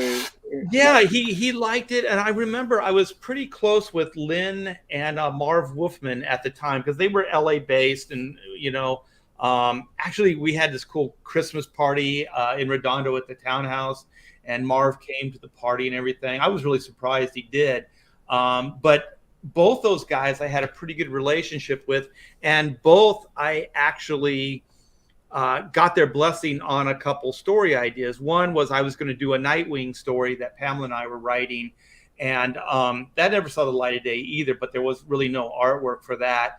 And we were going to have Dick Grayson announce engagement or was going to propose engagement, or that he wanted to marry Starfire. So I asked Marv if he would be okay with it because he was writing the Titans at the time, and he actually signed off on it. So I had a pretty good relationship with those guys, and there was a lot of mutual respect. So I was really happy with that. And as a young guy, you're just like, I can't believe people of that caliber are giving me this kind of respect. Mm-hmm. I obviously didn't deserve it because I was ripping off Rich Buckler. So.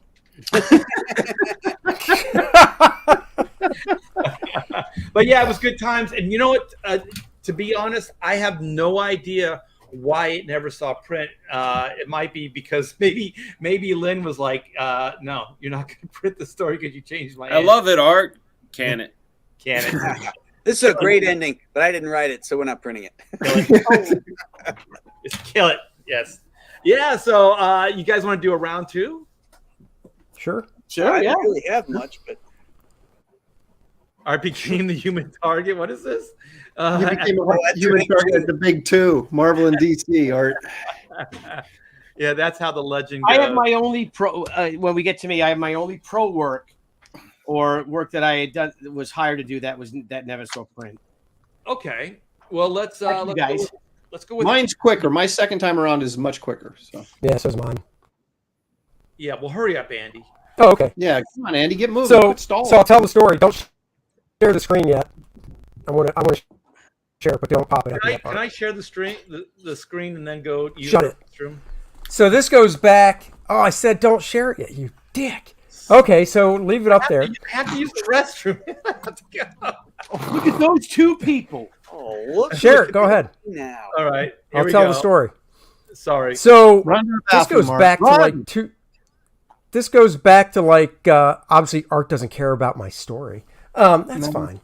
That's all right. This goes back to like 2008 or 9. It's before Arnold and Maria got divorced, right? Before that whole, it was months before the scandal came out that he banged his maid or whatever it was. Yeah. Impregnated his And it was bent over, making the bed. What do you want? That's right. That's right. So Archie Comics, and this was written by Chuck Dixon. Archie overseen by Stan Lee. They were going to do a Governator comic book, right? So I had to do a drawing of the Governator, and they provided the costume design and Maria Shriver for them to sign off on. So this is what I did. And I did a headshot of Arnold too, which is somewhere. So I did this and they were like, okay. So I only got 3 pages into layouts because Stan wanted to see layouts with the lettering. And I told the guy at Archie, I go, I'm not a letterer. Stan should be able to tell where the lettering can go. He's been in the business long enough. He used to put the word balloons in. Right. He used to put the balloons in. Why do I have to do this? I'm not being paid for it.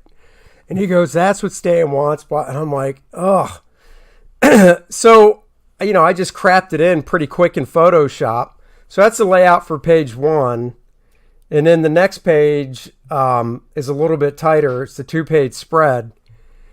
And it just fell apart after this. The whole stuff came out about him and his maid or whatever, so they canned it and everything. Mm-hmm. Which, it's not like the page rate was that great anyhow, but I needed some work. So that's a cool angle. I like how the hand is coming up at you. Yeah, it's perfect. Oh, thank you. Yeah, that's good. So that's as far as it got. That was quick. Yeah. There's a funny story about Arnold and that whole situation.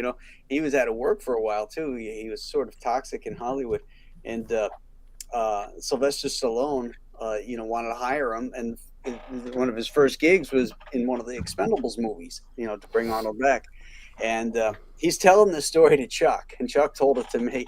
And he says, everybody needs a second chance, but I gotta say, I don't know what he was thinking. I mean, I'd rather fuck a monkey. Oh, that's what Stallone said. Oh no.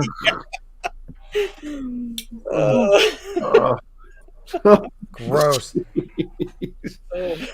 Hey, Art, since I doubt we're doing a round 3 because a lot of people don't seem to have stuff, can I show one more thing? Oh, sure. I just like this, the Impregnator. I know. Where is it? You got it up? There it goes. Yeah. Boom, baby. So I can't remember the guy's name, but he lived in Florida and he did a book called Zoom Suit. Yeah, that's John Taddeo. Yeah, that's it. Yeah. And so he had me do a cover with Zoom Suit, and at the time I was doing Armor X with a buddy of mine, a creator-owned thing, and he's like, "Yeah, do a cover." Or maybe I said I'll do it, but if I can put Armor X on it as like a cross promotion, he's like, "Yeah, that's fine." So, but it never saw print. I don't think that company John had lasted that long, did it? I don't know. Billy, do you know? What happened? Did John Taddeo's company? I don't think it lasted that long. No, he just did the Zoom Suit. Yeah, he did Zoom Suit, and he made a little film out of it, and it won some awards and stuff like that. But he didn't publish much stuff because I don't think this. No, it was like a hobby for him. He's like a financial guy. Yeah, but I mean, I got paid for it, so I mean, I don't care. Yeah, he was just doing it he had some IP, he had an IP, and he wanted to do a book on that. I thought it was a really cool concept, actually. Yeah, so that was it. Zoom Suit. All right, Aaron. Okay. Rapid fire now. Here we go. This is I got into a stage where I was doing stuff much more simpler and clean because I was tired of colorists ruining all my work. So I just kind of left stuff really, really open. So here's a Superman cover for, oh, hey, Charlie's. Here's a Superman cover for a Walmart Giant, and it never got used. And I don't know if they just canceled the Walmart line before they could use the cover or whatever. But there's a Superman. That's great. Oh, sweet. I like the graphic nature of it. Yeah, very good. Yeah, thank you. But like I said, very open because I was like, I'm not, every time I put a bunch of line work in, it gets saturated with color and you can't see it anyway. So, yeah, I like that Gil Kane Brainiac design too. Yeah, that old school thing. Yeah. Oh, Gil Kane came up with that design? Yeah. I dug that, man. Yeah. That little the mechanical skull. Wait, it wasn't in that. It wasn't for the first time in that annual in the 80s, was it? Yeah, it was in the 80s. Yeah. Oh, damn. I didn't know he designed it either. Yeah, Holy crap. that's when Marv came on and they redesigned Luthor's suit. They gave him a battle suit. And then they redesigned Brainiac into like almost like a Terminator looking guy. He was like a robot. And then that was his ship. Oh, wow. So I got one more, and this is a Wonder Woman cover that never got used. And there is a little bit of a story behind this. Nice. That's gorgeous, bro. Wow. Who would turn that down? Well, here's what happened. Crazy Brian Cunningham was the editor, and Brian was is very, very, very, very particular. And guys would get uptight because you'd end up having to do like sometimes 6 to 9 cover sketches before anybody decided on anything. And they were waffling back and forth about what was going on in the issue, right? So I ended up doing 12 cover sketches because they kept changing the idea of what was going to be in the issue. And it would come down, I guess, from higher editorial saying, no, we're not doing that. Now we're doing this. And so it'd be like five or six more cover sketches for a new idea. It was just really a long, drawn-out, challenging process for one cover. So we finally settled on this one. I did the cover. I penciled and inked it. By the time I got it done, Brian tells me, he says, okay, they totally changed the whole concept. They're not going to use that villain anymore. And so we're doing something completely different. Why couldn't you just replace the villain? Yeah. So I don't even know this, like the Michelin tired chick here is the villain. I don't know who that is or anything. And so they were like, we'll use it for, at some point we'll do the story and use it. And of course they never did. And Brian, of course, got let go in that, September massacre. Didn't Brian always seem like he looked like he should have been in the Beach Boys, but he was a little overweight? Yeah. Oh, man. I like Brian. I got a lot of Brian. No. I like Brian too. I like Brian since he was over at Wizard, but I always thought, like, with his hair and everything, he looked like one of those, like, the old Beach Boys from the 60s. Yeah, I can see that. He was always, like, really retro looking. He was just a little chubby. Yeah. There's only one. Hey, I'm going to give my critique on this cover because I'm a jerk. Why did Wonder Woman perfectly align her car with the perspective of the building? Because Aaron Lopresti was so tired of working on this cover and redoing it, I didn't keep it all in the same perspective line. It's driving me nuts. It's driving me nuts. So Dan said what we're all thinking. The path of least resistance. That's right. And she's also holding it up from the front end and not the center. Yeah. Well, you know why? Because, I had her like picking up like she was about to, You guys are horrible. No, I realized that as well. But again, it was like where she was at in the cover, I didn't want just the tail end of the car because basically, with perspective, that car would be off the panel. So I was trying to keep it in, and I realized she had to grab it right there. And I was kind of like, that's not really where she should be grabbing it. But then I thought, oh, she's so freaking strong. She can grab it anywhere she wants to, and she could balance it out. So yeah, she can defy gravity. Anyway, but yeah, I did like a ton of cover sketches for some really nice covers, and they always pick the one that you like the least, right? Yes, so always. It drives me crazy. Time. Yeah. Every time. Yeah. Kevin Wolf pointed out that Ed Hannigan designed Brainiac. Ed Hannigan. That's right. He's right. Yep. Well, Mike says $100 confirmed, so he wants to buy that piece. Hannigan did some amazing cover layouts. Speaking of cover Hannigan layouts, was a great designer. He was one of my favorites. He could do the best up shots. Like, he was like so good at the camera being low. He was great about incorporating logos into the artwork too. Yeah, the first appearance of Cloak and Dagger. Yep. Spectacular Spider-Man 64. So good. Mm-hmm. So it's like kind of Will Eisner-ish. Very much so. Eisner. Maybe good. Artist. What is this? You say hi to the Is art boys. trans? Say hi, boys. trans age. I don't know what that means. I don't want to know what that means. Oh, look at that. We got the innocence now. That means you're multiple ages. That you're coexisting on different time planes. Art. I guess. I'm trying to help you out. I'm Right. transitioning at this point. Yeah. That would be bad. So Dan, are you up? Are you showing off your? I can if we're going to keep the order. Daddy's going to show some artwork. Okay. Sorry, Graham. Go to someone else because she's climbing on me, and it's going to be hard to coordinate. I'll go after. I think Graham's ready. Can I add this to the stream? Sure. Ooh, wow! I love it. Love the creeper. That's a great piece, Graham. I love the creeper, and Chuck loved the creeper. Mute. And we were trying to get a creeper series, so we brought Jack Ryder into. Well, Jack Ryder originally was in Gotham City, and so we brought him back into the Batman universe by sticking him into Detective Comics. and we were putting him as a Rush Limbaugh because he was a radio talk show host, and we had him like this Rush Limbaugh type character, and we'd have billboards and stuff in the background, about Jack Ryder's show, and then little graffiti thing, the creeper is coming, that kind of stuff. And we couldn't get DC to bite. It was one of those things where, oh yeah, he's already spoken for, Yes. So I tried to pitch one too, probably the same time you were doing it.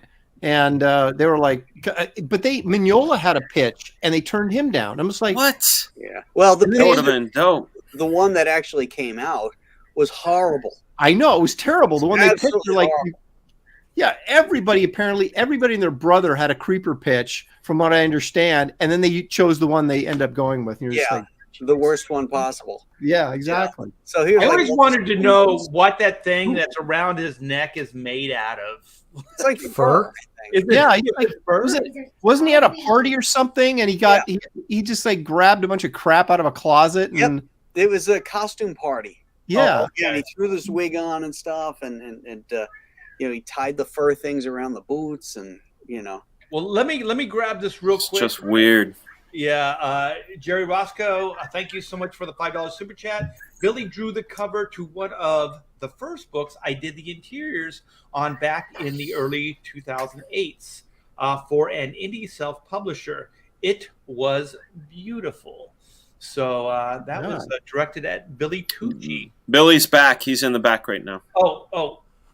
So did you hear that, Billy? Yes, thank you, Jerry. You got no praise from Jerry. Yeah. All right. So sorry about that, Graham. Go ahead. No, that's okay. That's cool. I think this was around 1998. That'd have been about right. Yeah, that we were pitching this, and we had put him into the series, but things were changing at DC at that point. Editors were leaving, new people were coming in, and it was getting.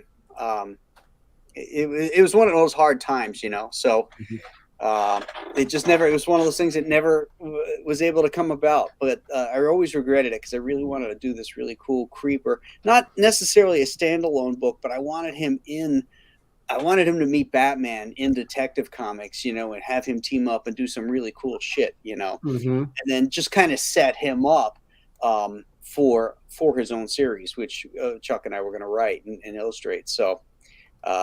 Well, with you and Chuck on it, I think it would have been a great series.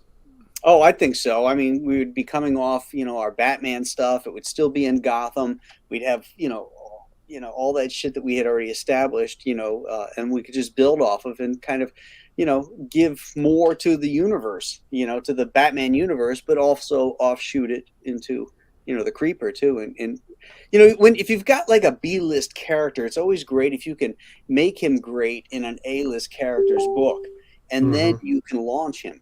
Right. That's what we were trying to do, is get people to see him. Because if you just come out with, like they did with a creeper thing, well, half the generation doesn't even know who the hell the creeper is. He is weird looking. And it was a horrible series, so it went nowhere. But if we had brought him into the Batman universe, built his character, and then we're able to launch him, I think it would stand a much better chance of. Well, do you remember Batman Brave and Bold? When Batman and the Creeper would team up. I mean, it was always a great visual. Those Neil Adams. Yeah, that was great together. So that would have been fantastic. So what did they tell you? Why did they pass on it? Because the Creeper was spoken for. Oh, that was it? That was it. Yeah, that was it. We couldn't we couldn't get past the gatekeepers. Oh my gosh. Oh, that sucks. Yeah, you did a lot of work, man. That was So what did you color that with in the day? That's just Martin Dyes. Oh wow. Let me see. We got to look at that again. Sure. This is fantastic. Do you want this page or the first one? Both. Yeah. Oh, okay. I love the shadows, like the full figure shot where he's partially in shadow. Yeah, I like the little glint in the eye here too. Yeah, it makes him more mysterious. Yeah, and that was the whole point, is that he should be mysterious and creepy. You got to accentuate the creepy, and I think that's what I said in my notes somewhere. Oh yeah, Creeper moves very bizarre, almost unnatural poses. So like he gets into these positions that nobody else could get into, to give him just like him crawling on the rooftop. He's not walking, he's not running, he's just kind of creeping. Yeah. Well, that's how Ditko did it, right? When he, exactly. I love that Ditko creeper stuff. I got those. Yeah. Those are nice. Yeah. So so that's what let's see the first one again, the one with the wall. There it is. Oh, it's a great piece. Great design.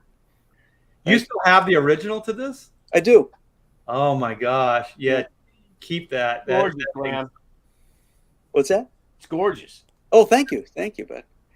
Yeah, I like the perspective on here. The design elements. Just kind of bringing it all together. Focusing on the character. All right, Dan, are you ready? I'm ready. It's a little combo. One story leads into the next. All right, let's do this. Ooh. Okay, so this here is Unpublished Black Panther number 51. I had done Black Panther 50 and was going to be the regular artist on Black Panther, except that I couldn't keep the 4-week schedule. It was taking me about 7 weeks to do a book. So I had... And my old way of doing things is I would lay out the whole book and then start going to town. So that I got into, let's see. Oh, that's cool. Yeah, this was, forget the Barnaby Miller. I was trying to make him look like, what's his face? Oh, Barney Miller? Barney Miller. There you go, yeah. That's it. That's who I was trying to make him look like. You should have made him look like Paul Lynn. Yeah. Put a scarf on. Paul. I had transferred all my layouts to boards and was 3 or 4 pages in when Mike Martz and Mike Rach, my editor, said, "Hey, stop what you're doing. We're pulling you off the book." And I was like, "What? Why?" And they said, when we hired you on this book, the book was already like weeks behind, and you're not fast. And so, we're taking you off. And I was really upset, because I thought this would be a book I could kind of leave a mark on. And I didn't get that opportunity. But they immediately gave me this, which was an inventory story for Weapon X. This was done in a quicker style. This was around the same time, but I remember drawing these pages and trying to make my stuff a little more open, a lot less rendering. Try to keep stuff just as clean as usual, but a whole lot less rendering. And I was delivering like 6 pages a week, in this style. But Mike and Mike were not happy. They said, "Where did all that trademark Frega detail go?" And I said, "But you have 6 pages." They said, "Yeah, but we want, to look like the other stuff." And I was like, "Guys, those pages, even at doing them in 7 weeks, I was spending like 14, 16 hours a day at the board." Yeah. And you guys know, after like you do that for like 3 months straight, and you skip weekends and birthdays and things, you kind of get to like this, like you're grilled, and I don't know that right around then, that's when I got the call for Superman from Eddie. Well, I wasn't on Wolverine. I was working on that Weapon X. For me, Dan, I call it like robot mode. I always tell my wife, I like it to keep the schedule. I'm going to have to. My soul is going to go away. Like I'm not going to be a human being for the next 3 months because I got to go into robot mode, which means there's no emotion, there's no nothing, there's no drama, there's nothing. There's only the work and getting it done. And that, friends, is no way to live. Nope. Right. Hey, dude, when CrossGen, I lived most of my life that way, though, Billy. Yeah, I know. Is there a better way, guys? Is there a better way? Yeah, what's the difference? I don't know it. Hey, when I was go fishing with a couple of cigars on a Monday afternoon, that's what you could do. Yeah, when I was at CrossGen and CrossGen was going out of business, right? And so everybody's worried about finding their next job. I picked up some work at Marvel, doing Captain Marvel, and I would work at CrossGen during the day, then come home and draw Captain Marvel at night. and I worked 7 days a week for 6 months. Yeah. Holy crap. Freaking brutal. My career has been like that. This is really good, though. Instead of a creeper story, Briganza decided to become. Oh, squeezy.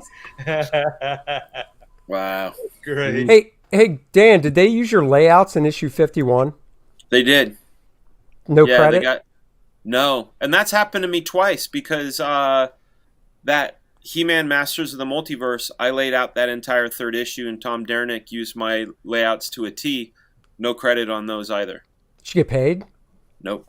Yes, thank you. I have to find these. Jamal Iger, I think, was the guy that ended up doing the cover. I was working for Archie. I did all these layouts for a couple of their books, right? And so they all got approved. And so I was going to put them on the board, finish them up. And so they just said, no, we're not going to do them. We're not going to do the covers, right? So the next thing I know, I see a solicitation for a Jughead cover, which was my layout and was drawn by Jamal Iger. And I was like, you sons of bitches. And they never paid me for the layouts.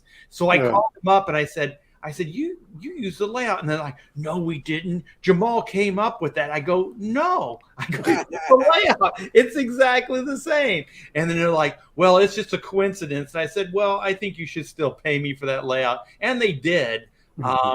So I could never ask for that. I'd be like, no, I was pissed because it came out so quickly after it. And I was like, that's a damn good layout. Jamal you're in the right. You're totally in the right. So who's next? Is it Billy or is it I think it's me. Yeah, okay, let me share a screen now. So backstory, this is we're at the Boston Comic Con, I think 2018. Now what screen would I be sharing? Hang on. I'd rather tell the story though before you share it. Oh, okay. Okay.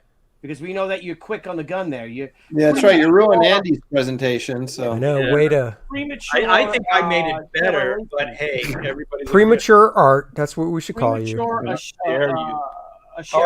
on it now. Click on it now. So Dan comes up. They're doing these Walmart books, Aaron, and they want a haunted tank Christmas story.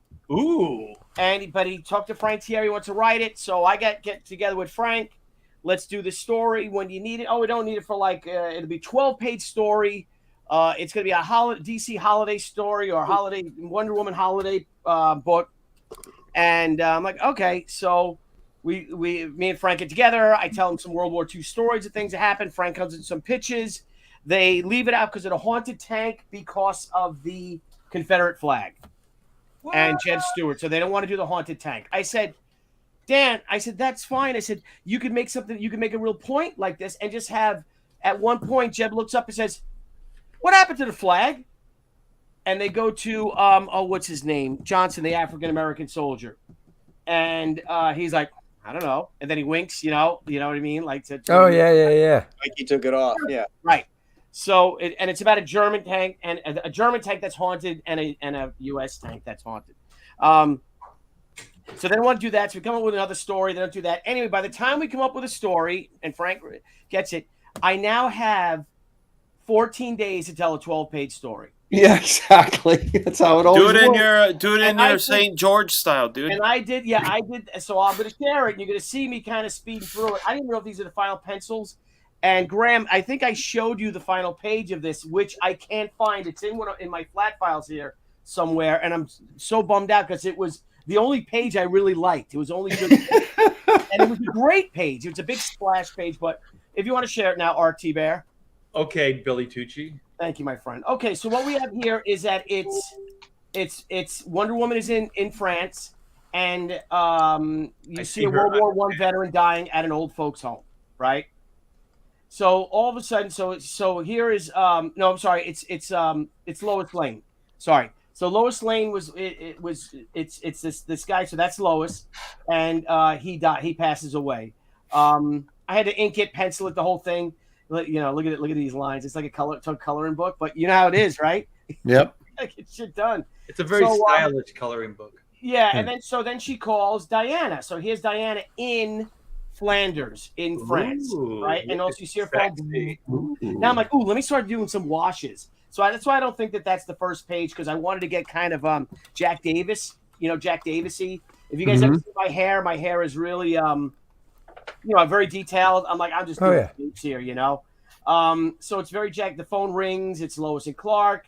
Diana picks it up. It's Christmas time, and she tells her that so and so has passed away. That soldier has passed away. He's pouring her a glass of champagne. Christmas Eve. You see them talking here. I'm sorry, let me zoom in. Let's do heads, profiles, all this stuff. You got to get that shit done. You see the flags back here. They're talking. All right, well, Merry Christmas. Blah blah blah. So she hangs up. Lois hangs up. I'm looking at that clock on the wall, and that probably took you more time to draw that than the women. Right, exactly. Yeah, it's the second panel. Yeah. But I had fun. But I really had fun doing this hair like this. That's kind of interesting. Yeah. It's different. I don't know. I didn't even know what I was looking at to do that. So now we go back, and all of a sudden we go. Neil Adams. Yeah, probably. Go to World War I. Probably more like it. So here we go. Now it's cooking. Lois is interviewing him about the story of this. Angel of Battle. So she's talking about. So you see this World War I. You see France. You see and this angel is this soldier comes through, and this is the soldier right here breaking through the German lines. It's early in the war. You can see the helmets and stuff, and I had everything to T. Here's a soldier, it's a French soldier blocking bullets, German bullets. Lifting a German tank. Brian Miller started doing some great colors on this. Oh, that's awesome. So fun stuff. This is stuff I like. Oh, sorry. I hit the wrong thing. Let me move over here. Sorry. And that's all period World War I stuff. And so I was telling the story about this boy. And this was my son, William, at the time, who I used for reference. And that he's a young kid. He's 16 years old, signing up for the war. He said the men look like men, and he's just a young boy. Then you cut to him now. He's on the front. You see No Man's Land. And then it's Christmas. It's all about the Christmas singing. All of a sudden, I can zoom in. Yeah. It's a lot of detail. It should have been a 22-page story, but you see here they are in their trenches, and all of a sudden they start coming out. And the Christmas story. Mm-hmm. So here's a Christmas story. Damn it, I keep hitting the wrong thing. Sorry. Cool. They end up playing soccer. They end up exchanging. The whole Christmas story. We also saw the Paul McCartney video, and Ebony and Ivory. No, very nice. Simply having wonderful Christmas time. So now they start playing the football. He's kicking. He's a young scrapper. Look at him. I believe that. Billy, I'm sorry. Did you say this didn't see print? It did not see print. Oh. So all of a sudden, there's one hiney, as there always is, right? Some crowd. He's not happy with this. Why are we commiserating with the enemy? Soccer! He's like, lieben mein kleiner Arfin, click clack on the max. Stellen Sie nicht Ausrufenzeichen! Yeah, lieben mein kleiner Arfin. He's got his sights set on a young buck who's about to score a goal, and he opens up. Oh, he kills the kid.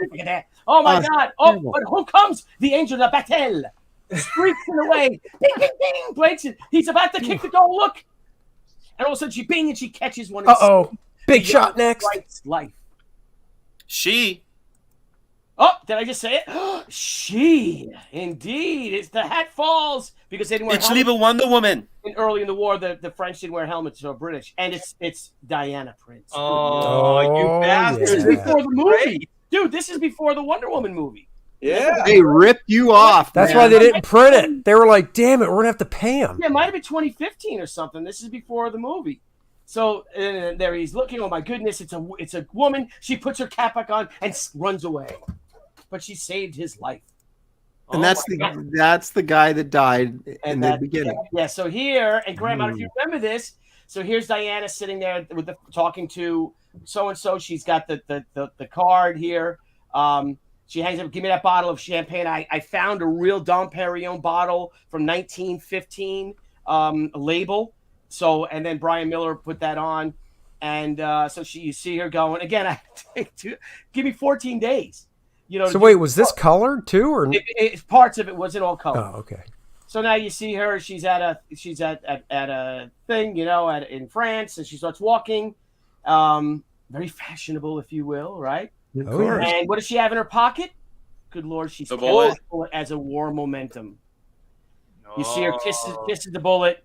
She starts going up to the monument. You see her there, right? And she goes to the monument, which is see the football that someone puts a football there. It's probably her every year. The same lantern that the guy was holding with the Christmas that he turned into a little Christmas thing. And he's got St. George's sword right there. Yep. Mm-hmm. Thank you. Freaking saved your son, Billy. And then she toasts to it, and she saved him. And then you turn the page, and Graham, if you remember, it was the best Wonder Woman drawing I've ever done. I think one of the best. And it's a double page. It's a full splash of Wonder Woman there sitting toasting them, and behind her's all the ghosts of the British and French, German and French soldiers, and all of them. Like, is my son William? I'm one. Rock is in it. Damo's in it. Graham, you're in it. Chuck's in it. So wait, where is it? I can't find it. It's in one of my spots. Billy. That's how you ruin a story. Yeah, she's in her Wonder Woman outfit. My buddy Isaac's in it. And I can go through. There's a lot of. That's a great story, man. Yeah, why did we use this? Because Billy's tickling the balls and then just walks away. Because I did it in 15 days, and they had to go. They had that tight deadline, and they had to use some reprint of the story. Oh, Jesus. Dang. That's got so much heart in it. And I know. Wonder Woman saved your kid, man. Mm-hmm. Son of a bitch. Wow. Bitch. Well, I can't drink that.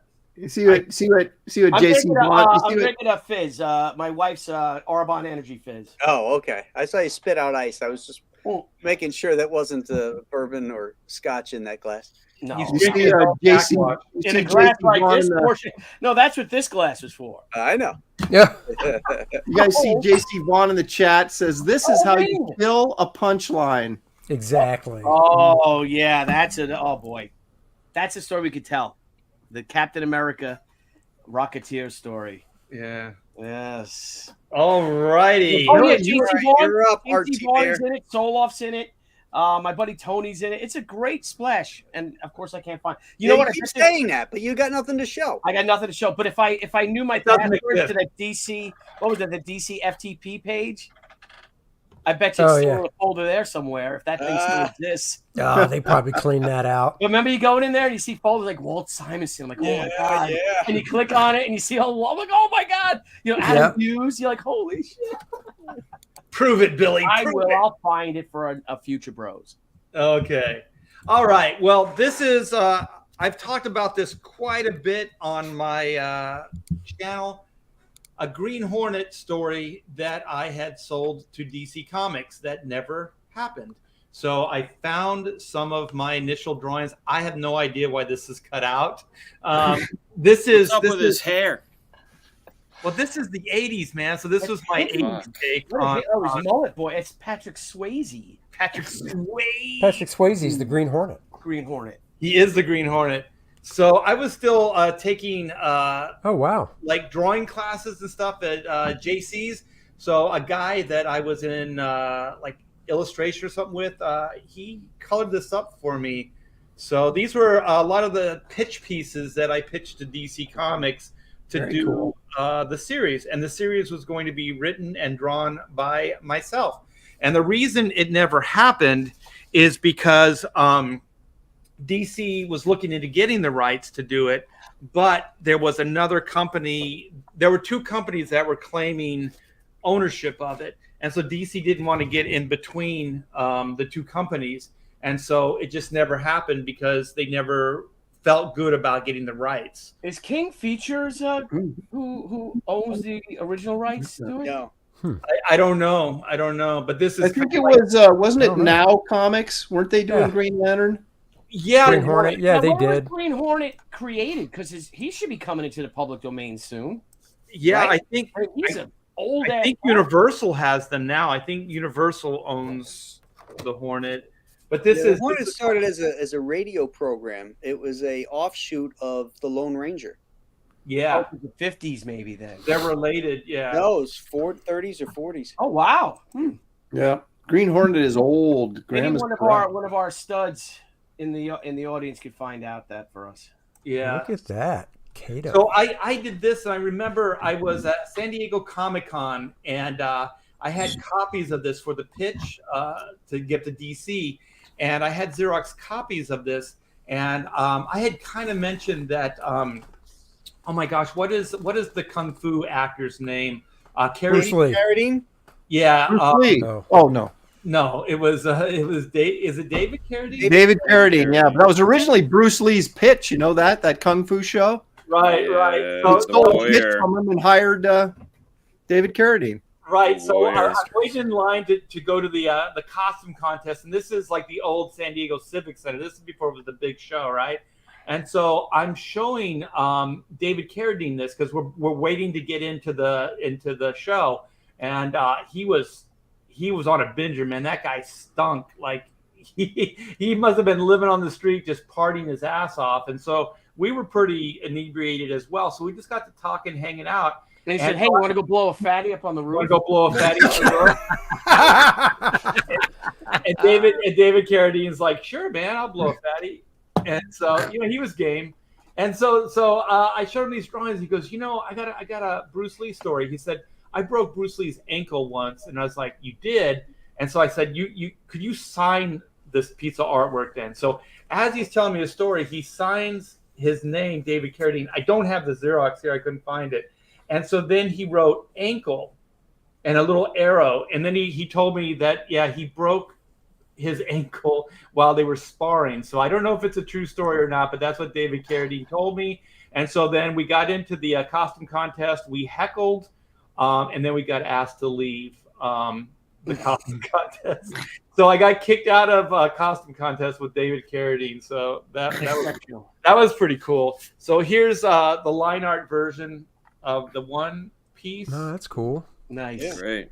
Yeah. So the 80s, everybody's kind of doing the mullet thing. So too bad Ethan and Nikki Brucci had a falling out because you could have turned that into a Vespas and you could have had Green Hornet do a Cyberfrog crossover. The Green Vespas. The Green. And so then just real quick, these were unpublished black and white covers. Oh. So these are which will be making their way into black and white #3, right? Hells yeah. And this Hells is yeah. Jaime. Great Jaime Mendoza. Wow. Jaime's great. That's I got some stuff a inked great by design Larry. art. Oh, I thanks. love the plane crashing behind him, and the juxtaposition of the falling figures is great. Yeah. Oh, thank you, man. I appreciate that. I like the crop on the plane, actually. That's cool. I got some stuff inked by Larry Stucker too, but I think this was Jaime as well. No, this was John Sabal. So this is another cover that was never used. So I thought it would be funny, where you have, like, I love movie beats, and my wife does too. Like when you're looking at the one character and they're talking, and then something in the background's going on, like out the window or something thing. Yeah. So this is Whitney Sung looking all sexy there in Rio on vacation, and then Reed still, battling the bad guys, keeping her safe, as they go out the balcony of their hotel room. So this is definitely of the Art, lock yourself in a closet. Here he comes. Your face is at risk. Get the bear spray. Death prowls at night. Well, so that was fantastic being able to share with you guys all these things that have never seen print before. I think we had some great ones. Billy always pulls something out like that you have no idea, man, and just still show, man. That Wonder Woman thing was amazing. Yeah, that was great. I will find that piece. Graham, do you remember me showing you that? Did you ever see? I did. Yeah, it was and I can't find the darn thing. The gosh darn thing I can't find. It's up on eBay right now. Oh, geez. Right, comic art fan. I didn't sell it. I know I didn't sell it. I still have all those pages somewhere in this shithole of a studio that I'll be cleaning soon. Oh my gosh! I'm on page 60. I got 2 more pages, which I'll finish this week. Full screen. Hold on. The rough. It's just the rough. I don't care. Cover, so it's the rough. I can't tell you. I can't give it away, but That's how give away. And then I clean it up. Yeah, I mean, clean it up. Look at my studio. Nice. Look at my studio. I've been for the past month. I've been tearing my studio to pieces and throwing crap out and stuff. And I mean, look at Graham's, how clean that is, and Andy's, and I just cleaned mine. Mine's clean because Julie cleaned it. oh, dude, look at that. And now you can't find anything, right? You know what's great? Where it is. You know what's great about the house that we're at now in Texas is the whole upstairs is my office. So Nice. there's 3 other rooms. So those rooms are a mess. You know, so I can go in there for my reference, do whatever. Here's the T-Bear vault back here. All my books are over here.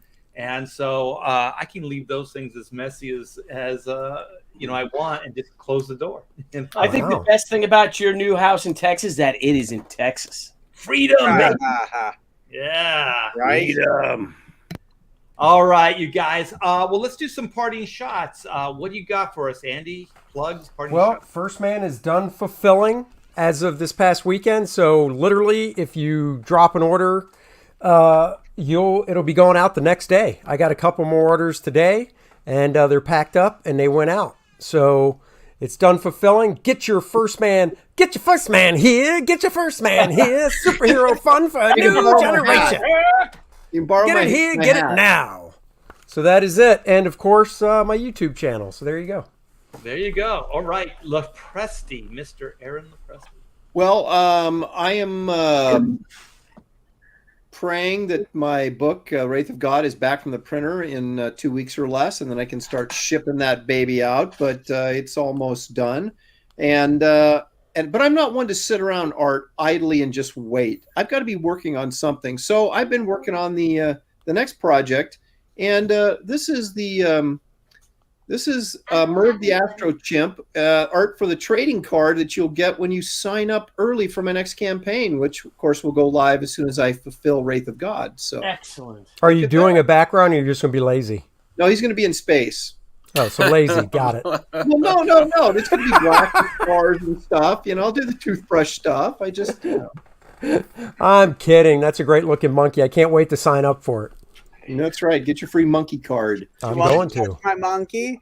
I'd like to touch a monkey. It'll touch my monkey. Yeah, touching love it, lieben mein kleiner Affen. That means love my little monkey. Lieben mein kleiner Affen. Kleiner Affen, little monkey. No monkey touching. That's how monkeypox comes. Yeah, exactly. Yeah, I got doggy pox here. So who's next? I don't even know what order since Graham yelled at me. Are we I going can share. Dan? If you guys want me to share, I'm ready. Okay, Billy's ready. So what am I doing, Billy? Share my screen. Okay. Thank you. All right. So she returned, even though she Haikyo, I have 3 pages left. These will be going to the colorist next week.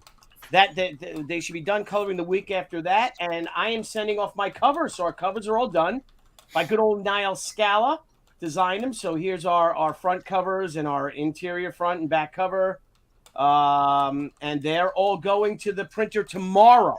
So what we're doing, I don't know if you guys have done this too, but get your covers printed first. So they could sit there, then let them print the guts while you're finishing the guts, which will speed up your printing process. All That's right. a good idea. So, so these are all going tomorrow. So we got some badass covers here. Niall Scala did a great job. That's great. And let's see what else. The Kickstarter one. The great Kenneth Rocafort. Look at Scala put the She logo in the lantern here. It's very That's beautiful. Isn't that nice? And this covers balls, man. Mm-hmm. So and then that's the hardcover edition cover. So which actually should not be the hardcover edition. It's too small. So this is not going tomorrow. It's way too small. Because it's got to fold over, right? The hardcover folds over. Okay, yeah, Minnie knows what she's doing, not me. So so I'm doing that. So that's going tomorrow, and friggin' pumped. And nice. I have the bros next week, and incidentally, it is the first day of summer. So I think we're gonna do, Graham. Let's have a little summer fun. Let's get our Hawaiian shirts. Let's do it. Right? Let's drink. No having to do research. No having to go find old files. We'll pitch each other's stuff. We'll talk about the plans. We'll talk about what's in the news that day. We're gonna have a good It's gonna be a bro chill. Hang out. I like it. Bro Nice. summer party. We'll call it the Billy's Beach Party with the bros or something. The bros. There you go. Backyard with the bros. Backyard with the bros, man. Boom. I surrender. So I heard Hawaiian shirts and Speedos. You got it. Barbecue. Sunglasses if you got. All right, Dan Freg, a parting shot. What do you got? Parting shots. Just working on the book, trying to get it finished. I want people to sub to my channel, of course, but I've been doing some reduced streaming. Only shows I'm appearing on are going to be Kings and Professionals. The only time I'm going to stream will be when I host the Professionals. But please, if you haven't already, subscribe to my channel under Fregaboom while I get my book all out the door. Sweet. Yeah, the pages look great, man. Thank you. I think the book's going to be a huge hit. Hey, Dan. Thank you. Yes, I put sir. a thing in the private chat. If you could read it in your best Arnold voice. This is so Arnold Schwarzenegger was saying about how, there's 24 hours in a day and you only need 6 hours of sleep, and people would say, but I need 8. And then he would reply back, I sleep 6 hours. Some people complain and say they need 8 hours. I say sleep faster. that's what he said. Damn, that's good. That's really good. Yeah. Thank you. Nice. I knew I couldn't do it justice. Yeah. Can I That was nice. Craig Welter, he wants to know when the second shoe on the bus. It is coming in October. We're launching it in October. It's the She Senryaku on the bus. Badass. So Sweet. What do you got, Graham Nolan? Oh, what do I got? I got free stickers, free bookmark, free mini print, free collectible trading card, free man card, and now both covers of Giant Size Two-Fisted Manly Tales have been upgraded to hardcover at no extra cost. What are you waiting for, people? And the campaign ends at the end of this month. You've got about 2 weeks, and that's it. Then you're out. You're out. You're And smart. if the chat enjoys the artwork of these fine gentlemen and myself, get that portfolio. That's right. Oh, yeah. The Bros portfolio. yeah, when's that come? Is that Show it. I'm gonna here. Let's see. Share screen. boots and pants and boots and pants and boots and pants and boots and pants and boots and Killing There him. we go. Good. He's good. Pants, All right. pants. Let's get Nice. our portfolio here. And what does Arnold It's Schwarzenegger a think of very this entertaining campaign? tour. He thinks it is filled with high tea. SJWs, they drink iced tea. We have high tea. Oh, there it is. It's over here. There she is. Yeah, and you can get them signed or you can get them unsigned. It's up to you. Hey, Beautiful. Oh, we have to sign those too. Yeah, you I do. think so. Oh, you I killed think, me. hey, you know what, Graham, to really make that happen, we need to have just a get together, like a real barbecue. Where's the you know. middle of where Texas, everybody baby. lives? We're going to Art's house. Damn it. Yeah, Aaron screws up the entire demographics or distances because he's so far out. No. He's so I'm far left. He's so far left. He's so And far I'm left. I'm stuck in a state I never made. I'm like Howard the Duck here, stuck in Portland, Oregon. Ever made? I want out so badly, but I want out. They keep pulling me back Teriyaki. in. my kids are here, so I have to stick around till You we have get to them stay. moved. I left my kid in California, so you can do the same. Yeah, mine. Yeah, I don't know if you have grandkids though coming. It's like I don't have grandkids coming yet, but it's a very distinct possibility. They're not too distant future, so we don't want to be like far away. You Well, got you to never move know. to a That stuff destination happens, you know. place. Then they'll come to you. Yeah, A destination, yes, exactly. When I lived in Long Island, we had nobody visit us. We moved to Florida, man. We had people going in and out of that place. Yeah. yeah, It's not. True. Oh, there we go. Some of them we Yeah, knew. that's true. Yeah. Some of them we knew. and some of them we were friends of ours. Well, Black and White is still in demand, you guys. We had like a great day yesterday, and we're getting stuff done. We're getting things manufactured, printed. Nice die cut. These are the black and white die cuts. And they came out fantastic.